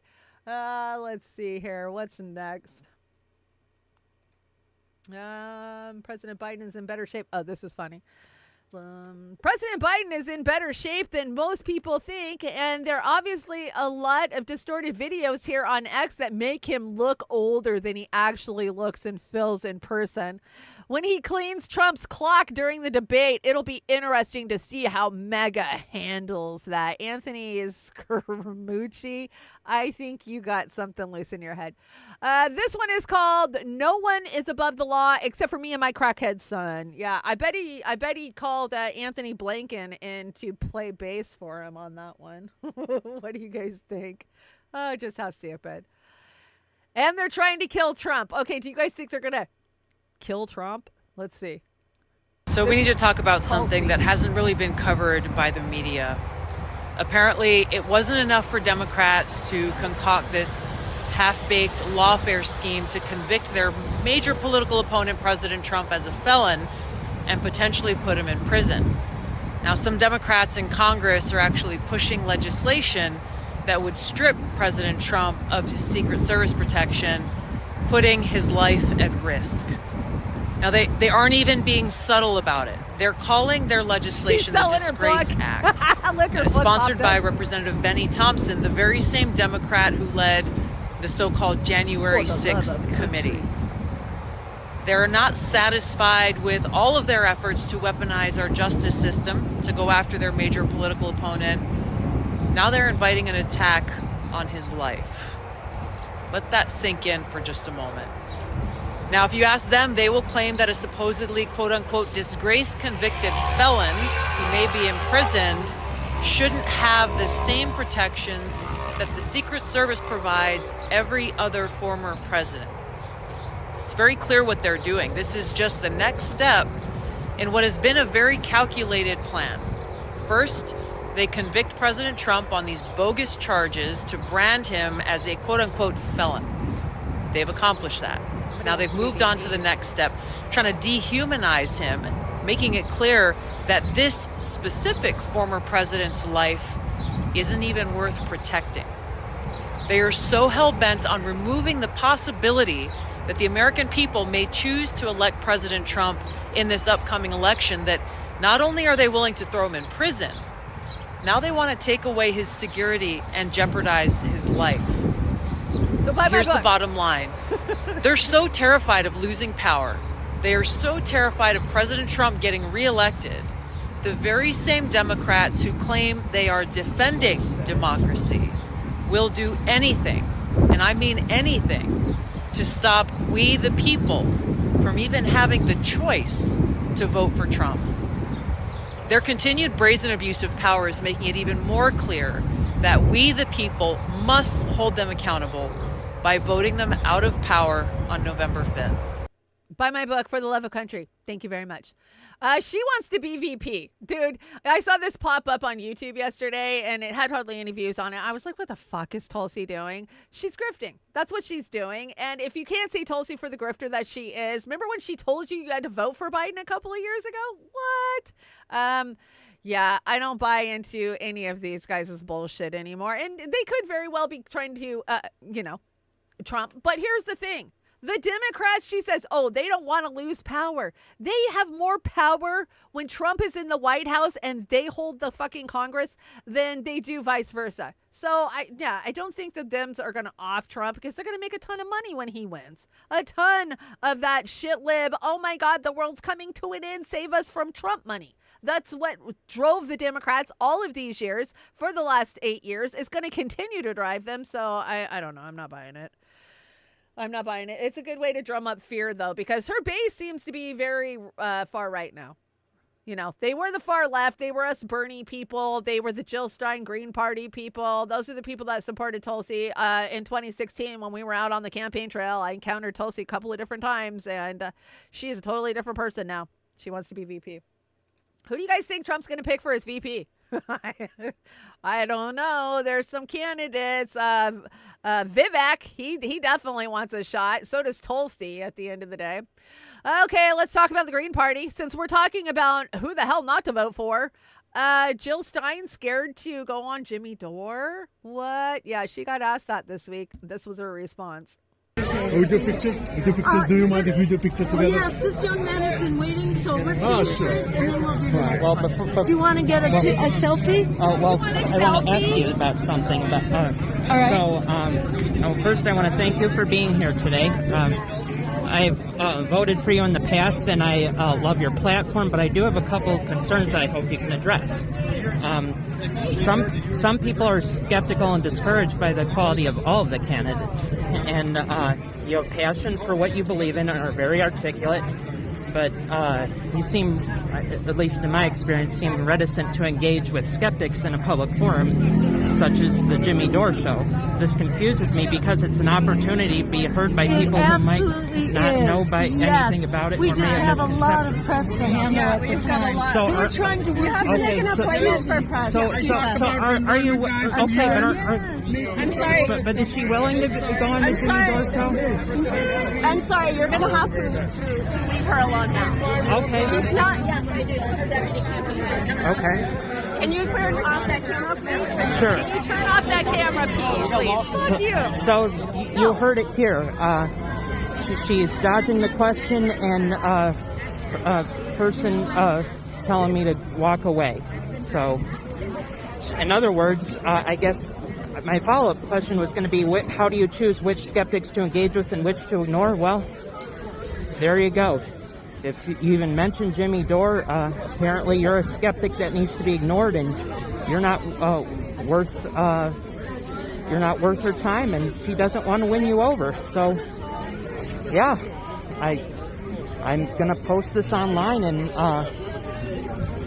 I hope people will try to talk some sense into her. But honestly, it seems like she's made up her mind, and it's very disappointing. At this point, I'm leaning towards. I love her platform, but I don't know if I really want to volunteer or help her get on the ballot, or I don't know. Might vote for her still, but I don't know. Yeah, you don't know because you're feeling that discernment, right? You guys know I've told you about my in-person encounters with Jill Stein over the years. My first one was in 2016 where I got fucking full-on body checked by her Secret Service. So in 2016, on the ground for the DNC convention, Jill was arrested a couple of times, but she gave a monumental, huge speech. Middle of the day, we were all there, Cornell West, then she went, and she had Secret Service with her. Well, we were a part of a big media team, right? And she's standing in the crowd, and we're around her, and people are talking to her. So I walk up to talk to her, and her fucking security just boom, hits me with her full force, a solid military trained woman. And I was like, I got knocked back, and my whole crew is behind me. They kind of, grabbed me, and they're just like, okay, that's the way it's going to be. And then the other times I've encountered her on the ground for other types of protests, she's been very short. She doesn't want to talk to you. She doesn't want to answer questions like, how dare you take her time? But still, I forgave her those things, kind of like he does, right? Like, okay, I'll still vote for her. I still appreciate her platform. She's just not very personal in person. No, I'm past that shit. I'm past it. The Green Party has, I used to say stupid shit like, well, I'm going to give the Green Party my vote because I want to see them get over the threshold for federal financing, so that way we can make a third party more viable, right? That's not what's going to happen here. We are playing in a rigged system where a third party, unless it's deemed okay, is never going to get that threshold. Not unless the establishment that controls the system says, okay, let's take over this third party, like we see happen in Europe all the time. Labor Party. That's the only time we're going to get a third party to rise up, is when the establishment takes over that third party and puts their power behind it, right? So Jill Stein, why is she scared of Jimmy Dore? Why? Because Jimmy will call you out. Jimmy will ask you you hard questions like he did Cornell? I mean, is that what's going on here? So this week, we saw, or just yesterday, I want to say, Jason Call, one of her campaign advisors, managers. You know, Jason Call's been a friend of mine for many years. Jason and I have done interviews together. We've worked together. I like Jason. You know, and I see what he's doing, and he stayed inside the Democrats longer than a lot of us, most of us, right? When I bailed in 2020 or 2019, 2020, he was still inside the Dems, and then he finally got out, and now he's supporting Jill. He put up a post that said, "We're not scared of the Jimmy Dore show. Jimmy, go ahead and send us a booking. You know, let's do this shit." Like, it doesn't have to be that way. Jimmy Dore's not the enemy. He just wants to ask questions that we want answers to. Why is that so fucking hard for a candidate to do? Especially a candidate of the people. You guys, I don't know who to vote for. Does it even fucking matter? I don't know. So who remembers this? Washington, the Green Party of the United States Steering Committee strongly supports the use of vaccines, vaccine mandates, and quarantine as a part of a comprehensive public health effort to curb and eradicate the novel coronavirus pandemic that's sweeping the globe since 2020. Yes, this is old, but let us not forget where they stood. Where they stood. Yeah, that's where they stood. And those are the types of questions that we want answers to as voters.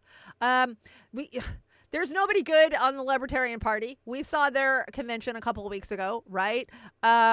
There's nobody good that we want to vote for. Where? I mean, we thought maybe the People's Party, Cornell. We thought maybe Jill. Like, I don't know.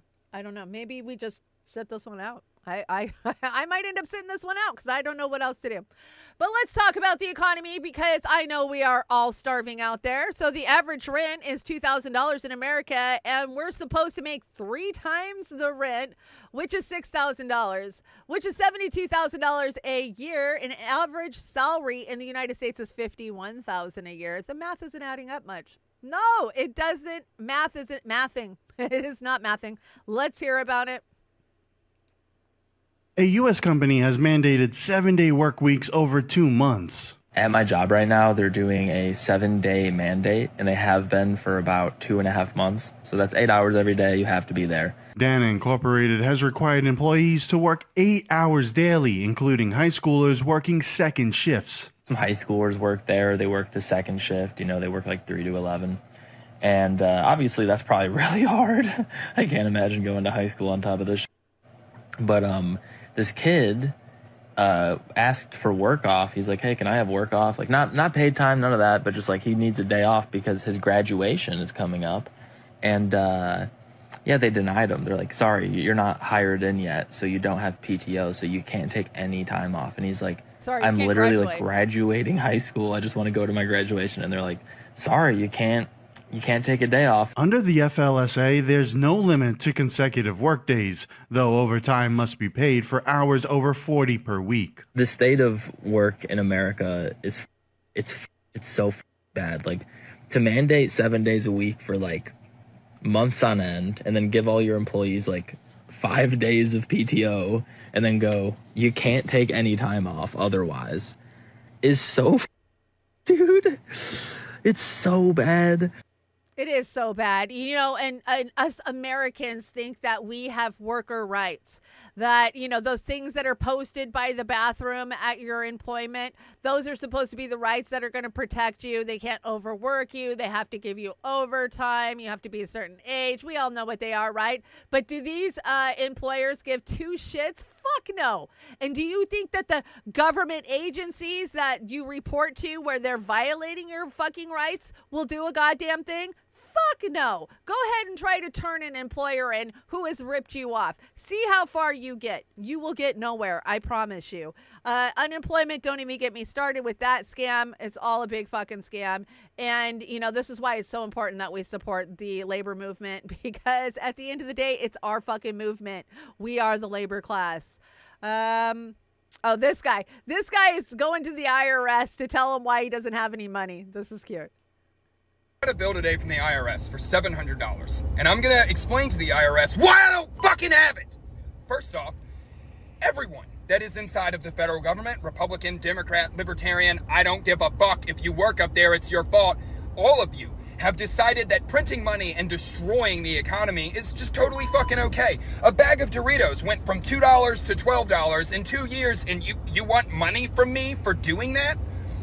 On top of that, I don't have any money because you're taking 60% of what I make through my LLC and absolutely crushing small businesses. And on top of that, the only reason I'm a small business is because during the imagination period of the flu scare of 2019 until fucking forever, I guess, you mandated that I take an imagination shot that I didn't need and no one knew anything about. And if I didn't take it, you took my fucking career away from me.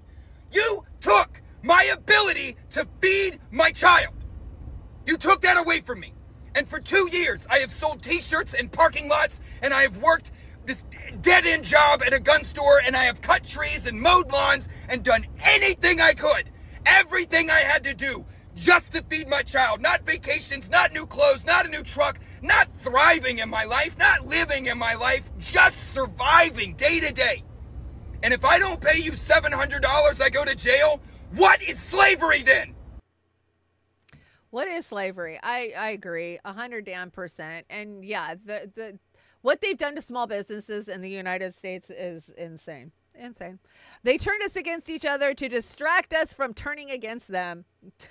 always the goal. They're not pushing trade schools onto rich kids, just yours. Oh, breaking news. Did you know that? Yeah, your kid should go to trades to a trade school while their kid should go to a fancy Ivy League college, which they control the curriculum on.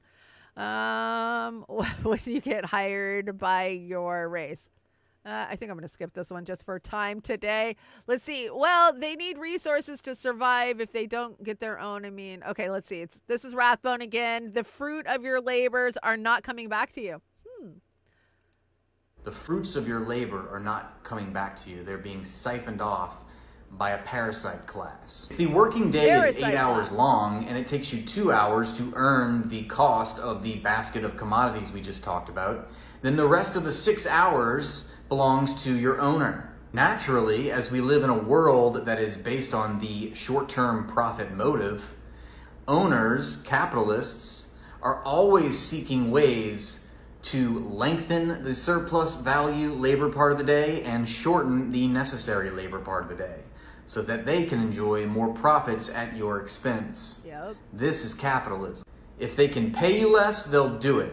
If they can lengthen your workday, they'll do it. If they can undermine your rights as a worker in order for them to save money or to make more money, they will do it. It is a class war out there, and you have to understand this. You have to understand this is a class war, 100%. This little pocket is where your paychecks for your paycheck after taxes. You know, the little coin pocket that used to be in our Levi's. Yeah. That's where your paycheck fits nowadays. You know it's true. We all know it's true. So let's look at the state of the West Coast. Let's see. I brought you a clip of LA and I brought you a clip of Bend, Oregon. Let's see how the worker class is faring. Hell no, motherfucker!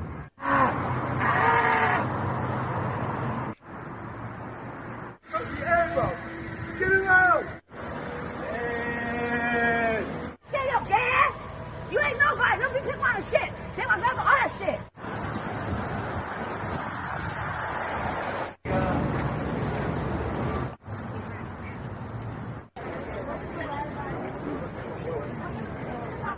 Fuck you. I tell you, pick it up. What? Fuck you, I'm fuck you now.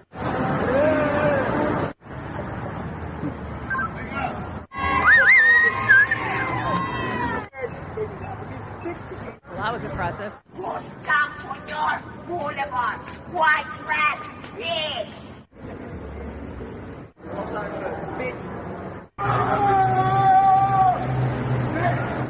I am the one that saved you.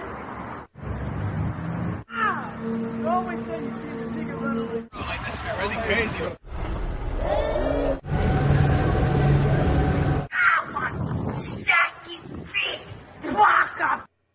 keeping it classy, LA. You might have noticed that Brother Pasta was downtown for the LA protest this week, and he posted something about a half-naked man with a bat that showed up at the protest. So, yeah, keep it classy, LA. Let's see how Bend, Oregon is doing. Welcome to Bend, Oregon. I'm an island boy, and I've been trying to make. Oh, I'm an island boy. I'm a just island boy. I don't know if I'll take a strike for Island Boys or not, but I'm going to mute it. You guys can see the mobile trailer park because that's how we are living nowadays. Nobody can afford a house. There is no affordable housing. If you are fortunate to find a old mobile home for a couple $1,000s, you might have a place to live. I'm going to hit play on that again. So. Oregon. Okay. So, yeah, that is the state of the West Coast right now. But don't worry, because Oregon's getting ready to succeed. I didn't bring that. I was going to go grab it off the Beauty and the Boomer deck. So, basically, Eastern Oregon wants to become Idaho.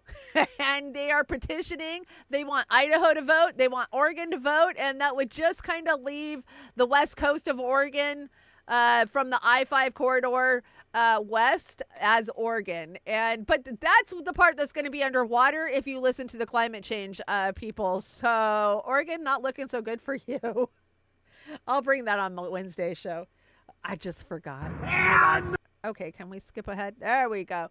Let's see. Karen Bass is not welcome in Hollywood. You know who Karen Bass is? She's the mayor. Check this out. This is, of course, a pride parade this weekend, but she gets called out for her policies. And, hey, don't do that. When you're public officials in public, don't talk to them about their policies. That's not what they're there for. They're there to entertain and to wave at the crowds. So, Karen, when can we start expecting some oversight of Inside Safe? When is that going to begin?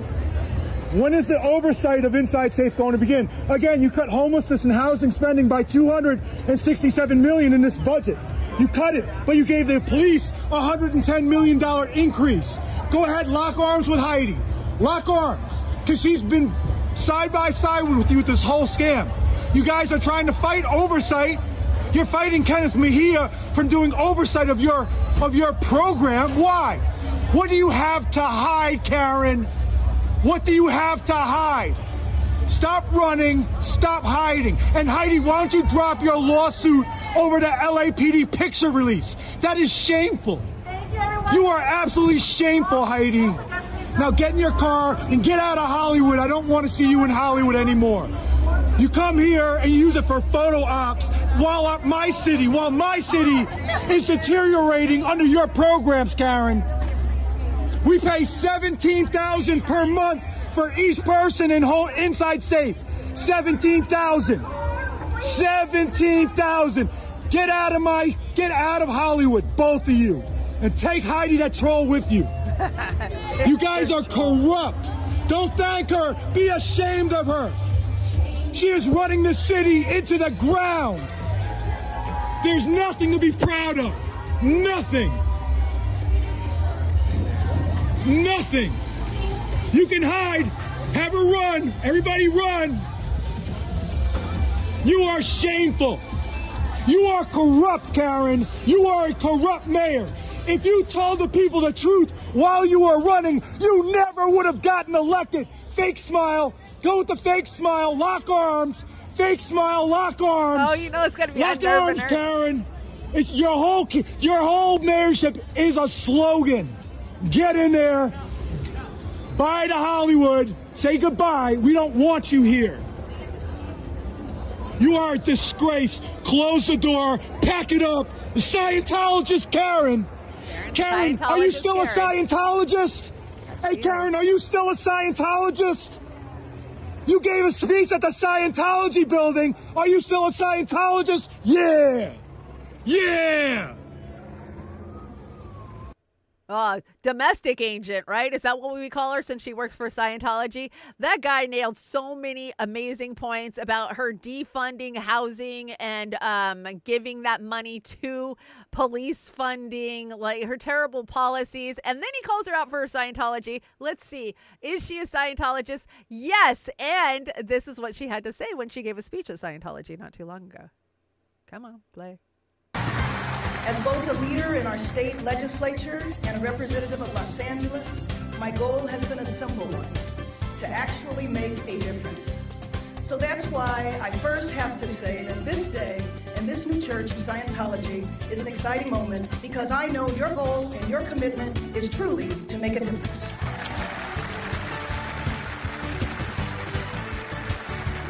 Suppressive person, suppressive person. If we really want to change this world, it is important that we think about how we treat each other. We have to treat all people with the respect they are due as human beings, and we must fight against oppression wherever we may find it. That is why the words are exciting of your founder, L. Ron Hubbard, in the creed of the Church of Scientology, that all people of whatever race, color, or creed are created with equal rights. It's a remarkable credit to your church that this is part of your creed. Unless we don't like the Church it. of Scientology, I know, has made a difference because your creed is a universal creed and one that speaks to all people everywhere. I look forward to helping you bring about the difference for everyone in the city, this golden state of California, and from here, the nation, and from the nation, the world. Thank you very much. Ugh, gross, so gross. You know, we don't bag on people for their religious choices in the United States, right? I don't think Scientology is a real religion, so I'm going to bag on them. So, yeah, you can come for me. That's an SP right there, 100%. You guys tell me, what programs does Scientology do out there on the ground that helps the community? Oh, wait. Oh, yeah, I don't hear of too many, right? They're out there helping the addicted, getting the homeless and the mentally challenged off the streets. Yeah, no, that's not what they're doing. That's not what they do at all. So gross, Karen Bass. I'm glad you got called out. Tourist tossing season is coming on strong this year. It's not a fucking petting zoo. Bison gourds an 83-year-old woman in Yellowstone National Park. It's that time of year. We talk about this every summer. Don't go pet the fucking bisons. Don't pet anything at Yellowstone National Park.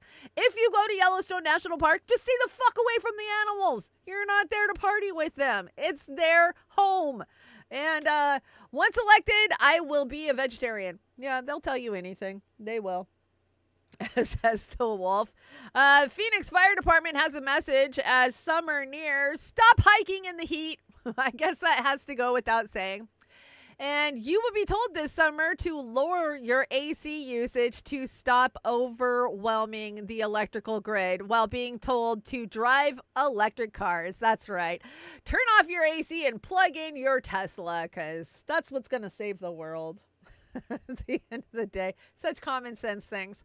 Okay, so you guys know the opener to The Simpsons where they pull the fish out, they're fishing, him and Bart are fishing, and they pull the fish out and it's got massive eyes because it's the pond underneath the nuclear plant. Well, guess what? We have real life ones of those. Check this out.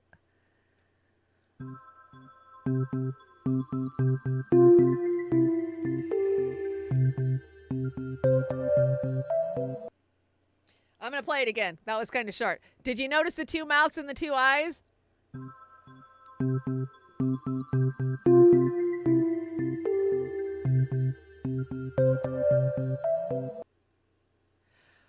That was creepy. Dude, that was creepy. We know our water is poisoned, but now we're ended up with double-mouthed, double-eyed fish. Yeah, this is The Simpsons, right? Yet again, The Simpsons with the prediction that came true.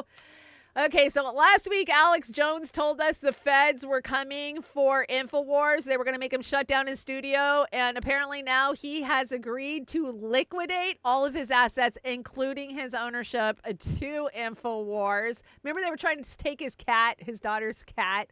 So Alex Jones agrees to liquidate his assets to pay Sandy Hook families in move that would end ownership of InfoWars. Do you guys think this is the end of InfoWars? Do you think this is it? Nah, it'll just become a corporation, I'm sure, that Jones isn't in control of. If he's smart, that's what he'll do, right?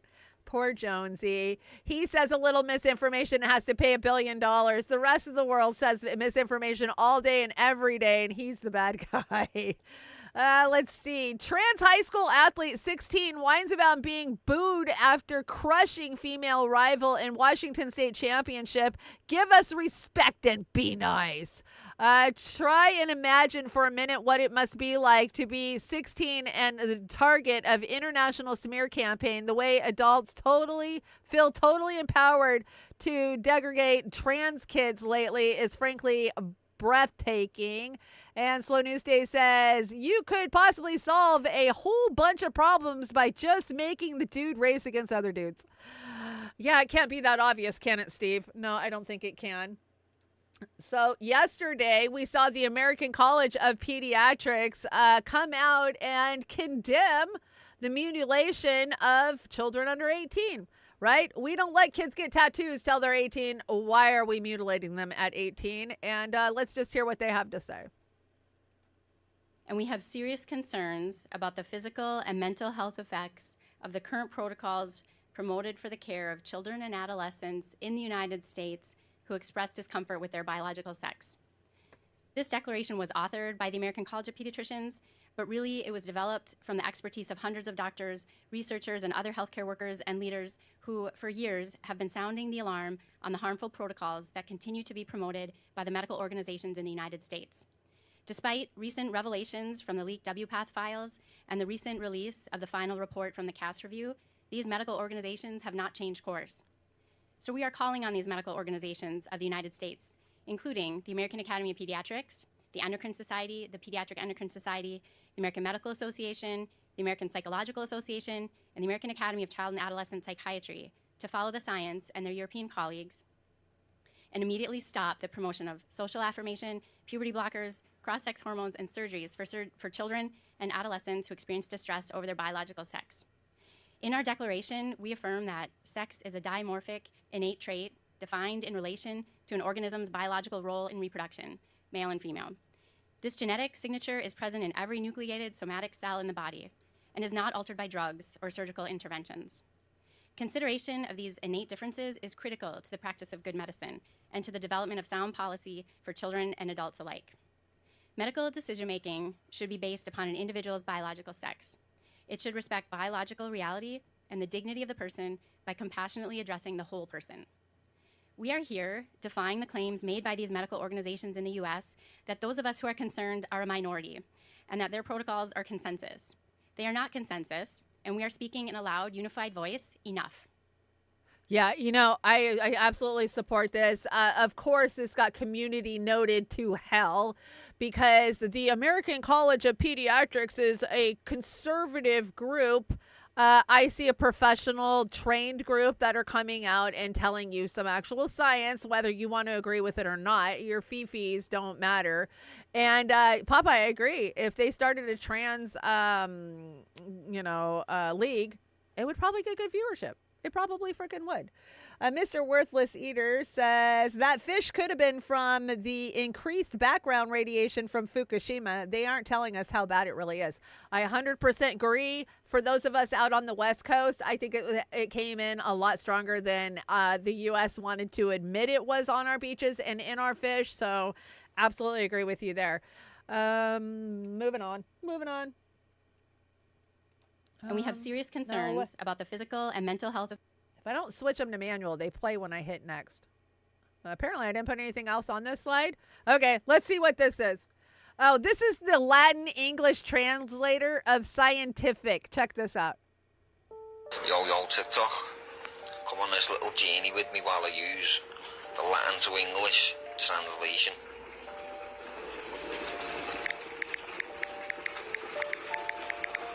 Latin to English translation in the search bar. Go. Let's have a little look here. Right, so see, English to Latin, switch that round.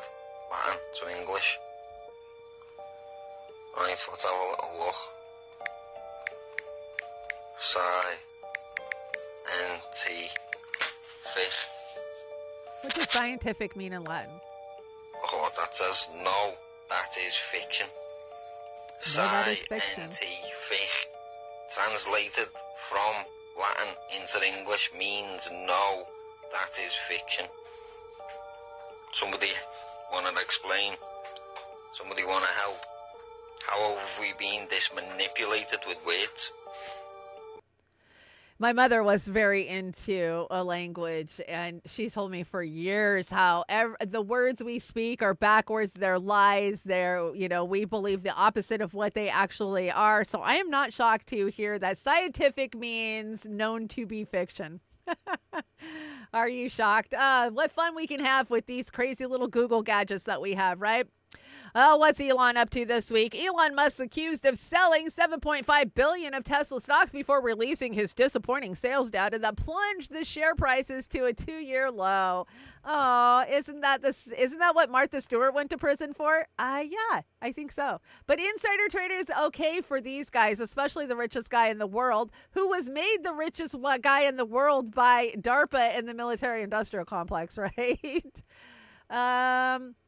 Let's do some robotics. Let's see. What new toys does Israel have, or will Israel get? Because they always get these first, right? Let's see. I want to say this is Boston Dynamics showing off their new toys.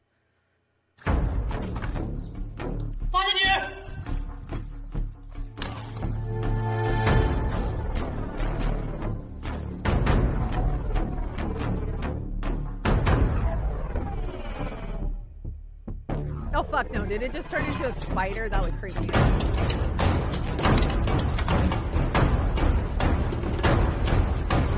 But these guys, they can't tell the difference between Hamas and a human shield.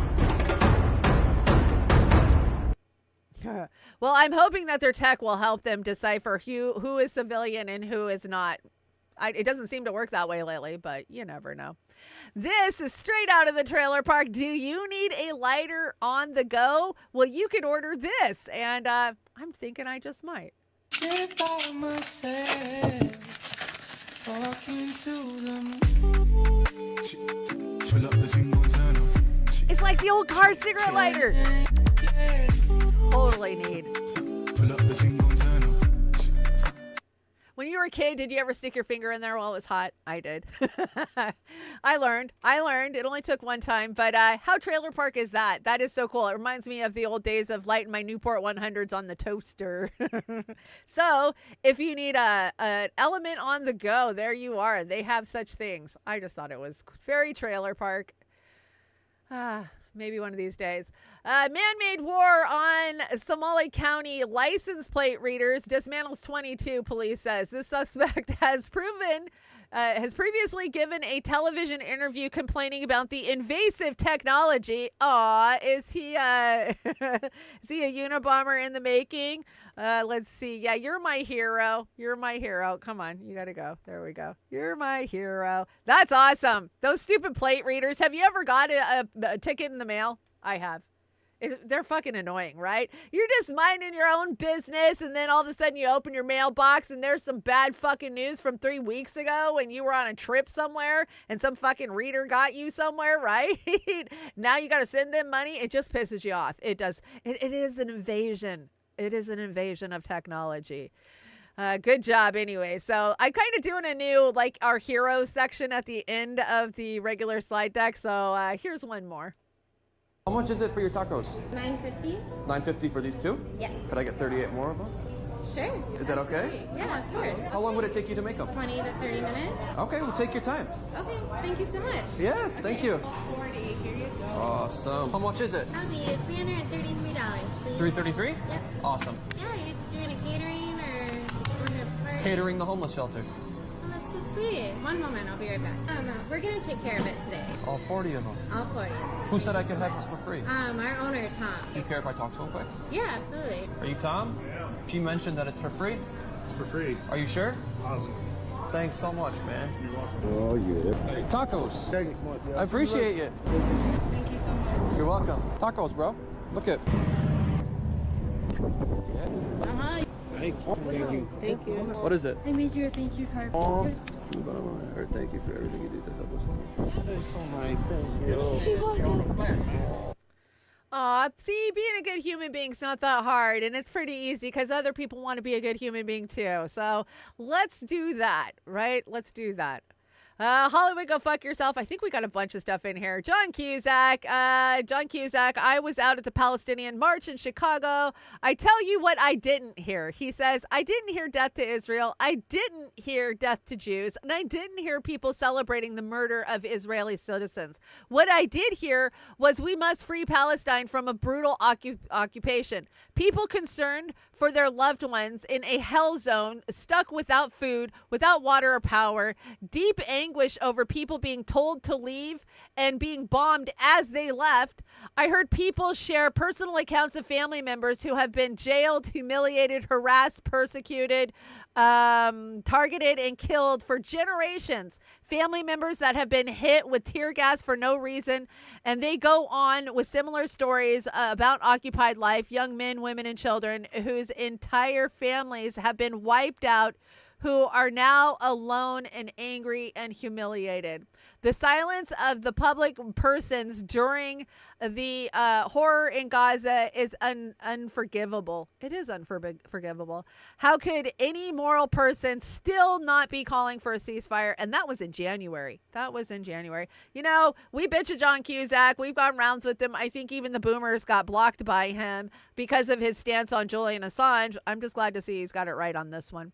So let's talk about some of the leading men in Hollywood who've got it right. Of course, these are the people who've actually outwardly spoken for Palestine. And, I was trying to get rid of me. Let's get rid of me.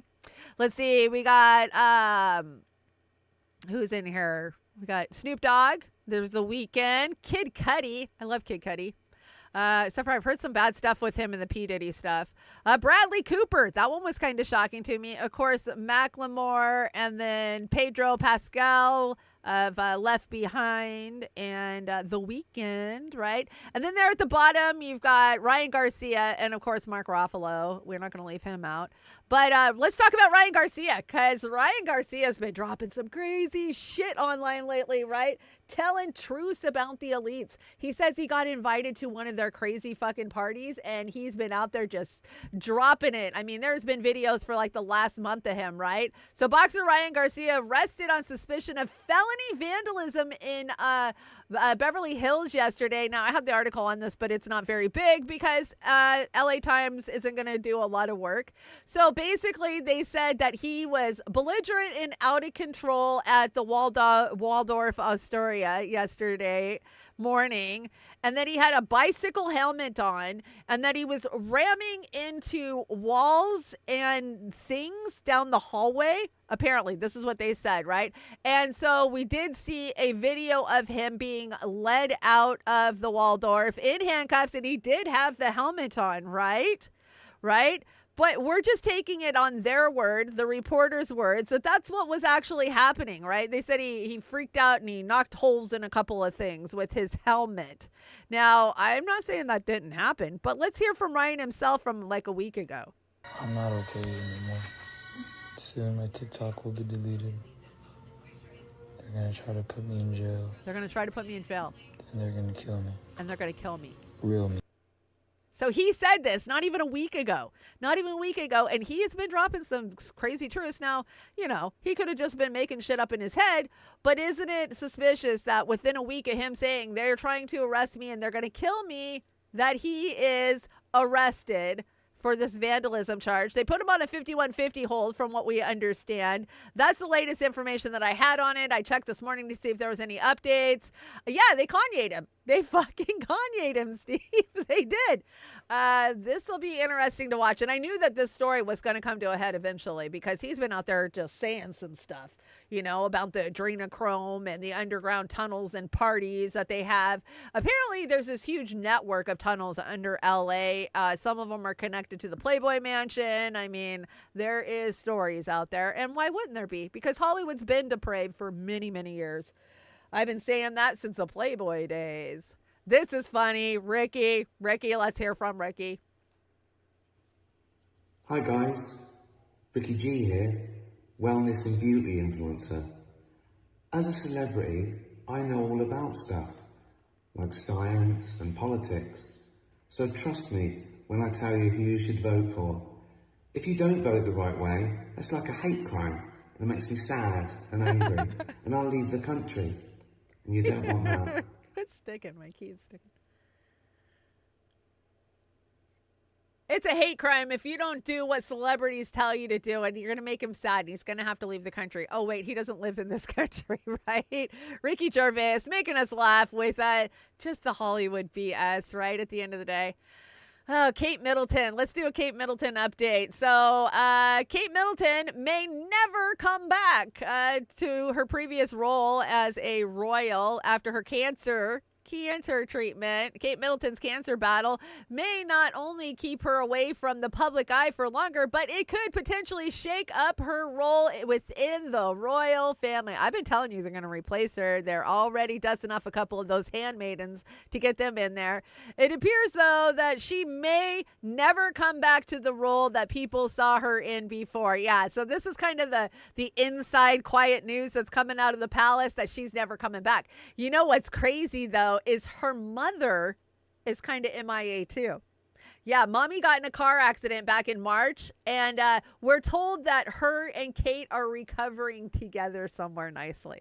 I don't know. What do you guys think? Maybe she went missing and then mama started asking questions, so mama went missing too. I'm just speculating here. You guys know these are just speculations, in my opinion, but we're going to keep an eye on the royal family and what the hell is up with them, because we all know something's up. They did something. We all can feel the evil pouring off of them. They did something. Meme Alley. Okay, we made it to Meme Alley. It's been a Monday.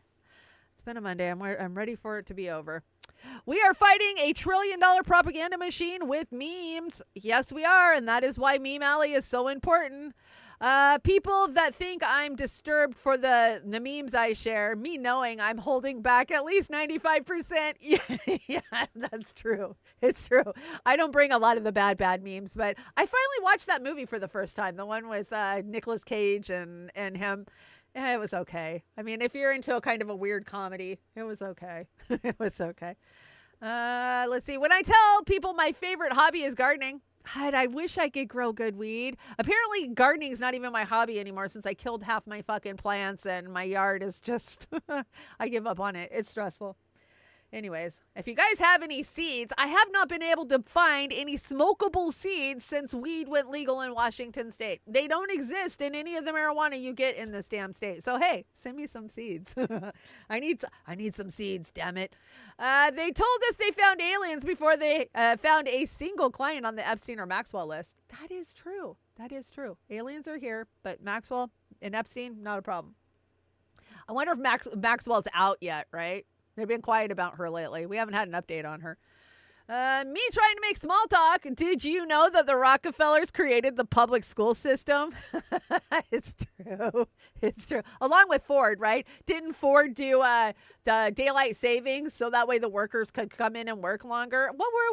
Where would we be without the Rockefellers, Fords, and Rothschilds, the 3 R's, right?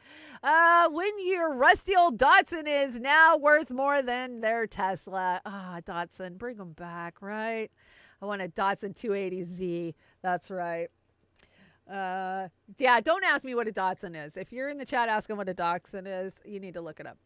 Me and my kids thinking how $1 million house looks like. What $1 million house actually looks like. Yeah, that is the reality. Beef jerky is supposed to be food for poor people. It was never meant to be $14 a bag. $14 a bag? Where the hell are you shopping? It's like $20 a bag where I live. $20 a bag for fucking salty ass old beef jerky. Me trying to understand why we are being judged by our credit score when the U.S. is $34 trillion in debt. Yeah, you're supposed to keep your bank account in balance, but the government, they don't have to. They don't look at their credit. They don't have no credit. We know that. Spending eternity in the same place as these guys is not a selling point. But they're not going where they think they're going, are they? I just found out my father, a lifelong Republican, is now voting for Democrats. He never would have done that when he was alive. That's too funny. Get it? Because the Democrats like to use dead people to vote. Ha ha. I know. I didn't have to explain it to you, but I will. Satan, you have eternal youth, but you'll never be able to sing. Jennifer Lopez. Jennifer Lopez is having the worst week ever. Her and Ben broke up again, and now they had to put their brand new mansion back on the market, and it is going to be a battle, apparently.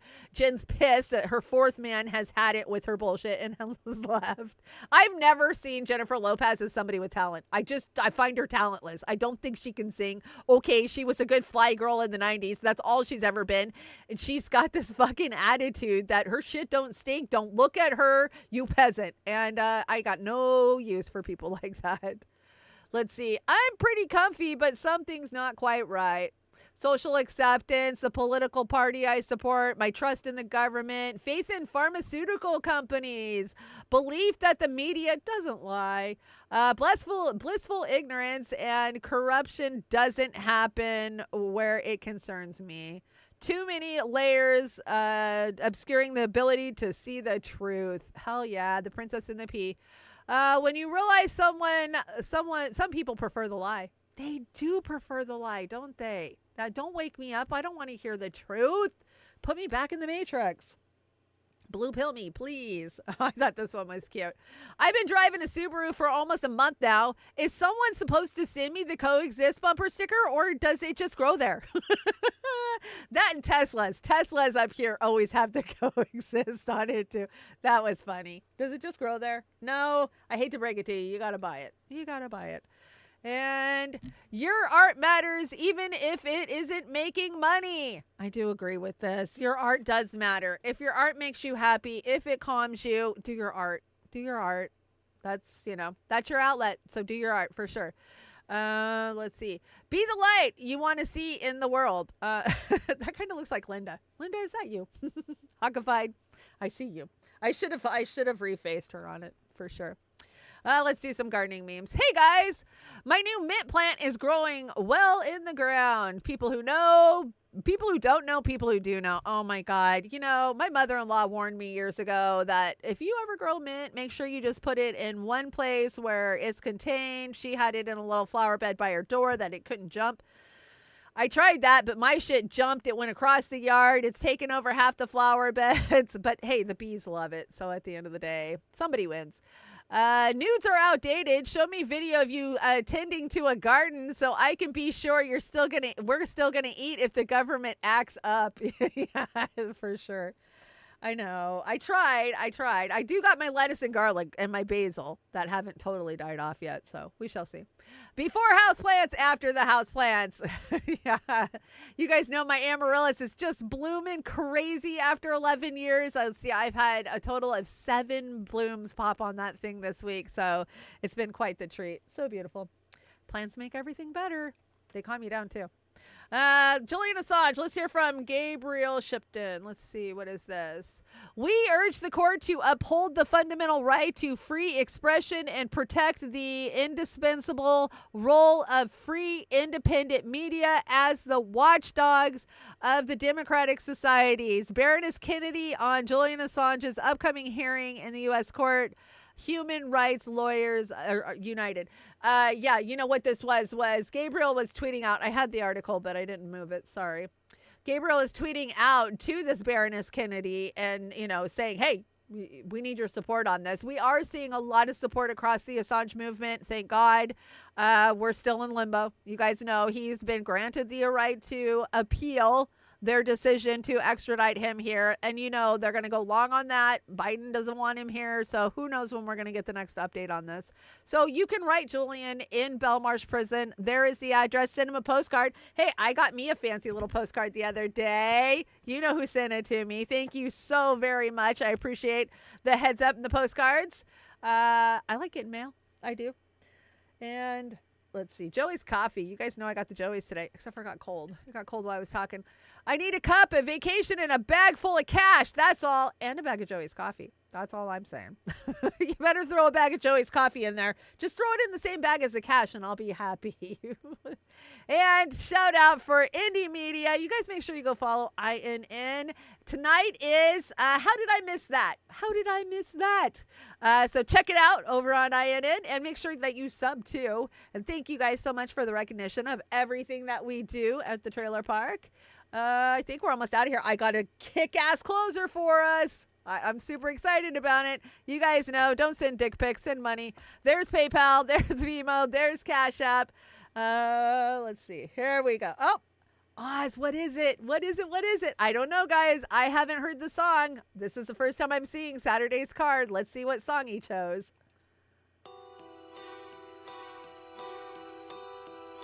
Is this Days of Our Lives?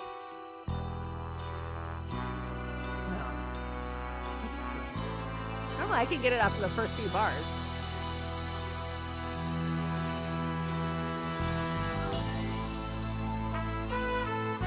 Okay, I hear the horns. Is this Chicago? Yes.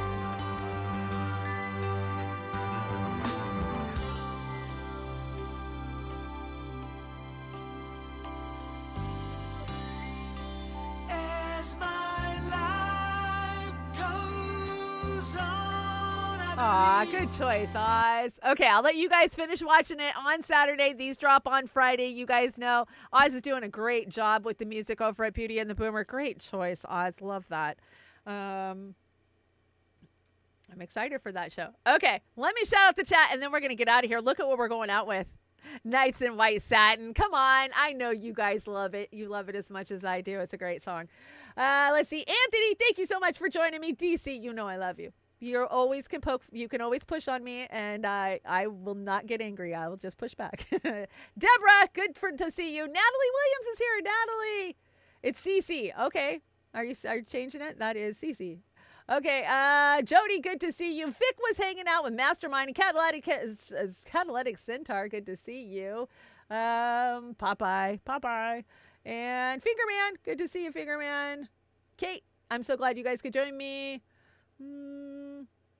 Mouse SF, haven't seen you. Thank you so much for joining me. And Gray Walker joins third party. Oh, third parties are driving me insane. Can't we just have one that's worth a shit? Even if they had no chance at winning, can't we just have one that we support the platform of? All the way, not like pick and choose. I mean, I could pick and choose from Cornel West, Jill Stein, and Robert Kennedy Jr.'s campaigns, combine them together, and then we might have a platform that all of us could stand for, right? But we don't have one at the end of the day. Snorky's hanging out. Good to see you, Snorky. And Snorky and I are kind of working on something. Snorky was working on a video. We're going to kind of show you guys how to grow cheap veggies in your house. So Snorky, I still want to do that for sure. Nihilo, is that how you say it? I don't have my glasses on, so I can't see if that's an H or an N. Sorry. And who else did I miss today? Kill Your E. Gray Gross. Good to see you. Let's see who's over on the Rumble. Who's hanging on the Rumble? Mr. Worthless Eater and Crone of Anarchy. Come on, I need the mouse. Thank you. And Torika, welcome. Thank you for joining me over on the Rumble. And everybody who joined us over on the Rumble. Dingo ate me babies hanging out over there. Dingo, what's up? Corky82, good to see you too. And of course, Ghost Star. Ghost Star, it's always first in the door over there. I appreciate you guys. I appreciate you guys so much for supporting what I do. And I love these Monday mornings.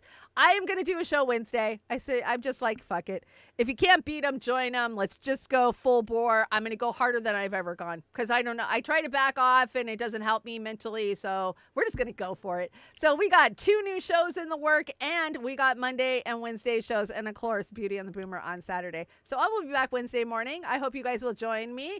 And we are going out with Moody Blues, Nights in White Satin. This is Maria Swan. This is a great cover. I hope you guys like it. And I hope you guys have a great rest of your week. Remember, you are always welcome in the trailer park. And make sure you join the trailer park Discord. It's in the links below. If you need a link, let me know. I will send you a link. And if you need help figuring out how to set up Discord and get logged into Discord, reach out to me. I'll help you. I will. I swear, I'll help you. That way you can hang out with the trailer park anytime. You don't have to wait for me to be live. Okay, guys, I'm out of here. You have a great rest of your week. See you Wednesday.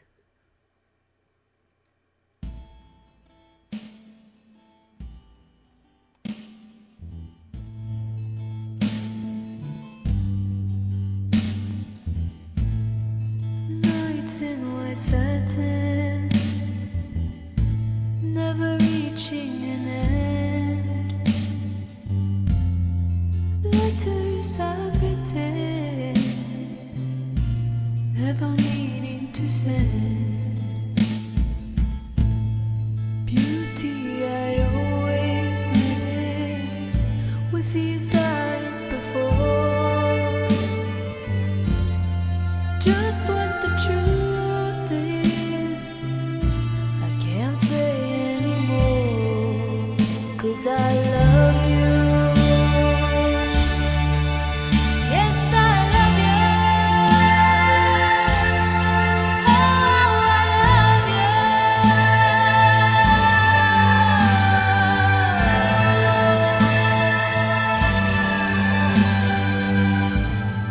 Gazing at people,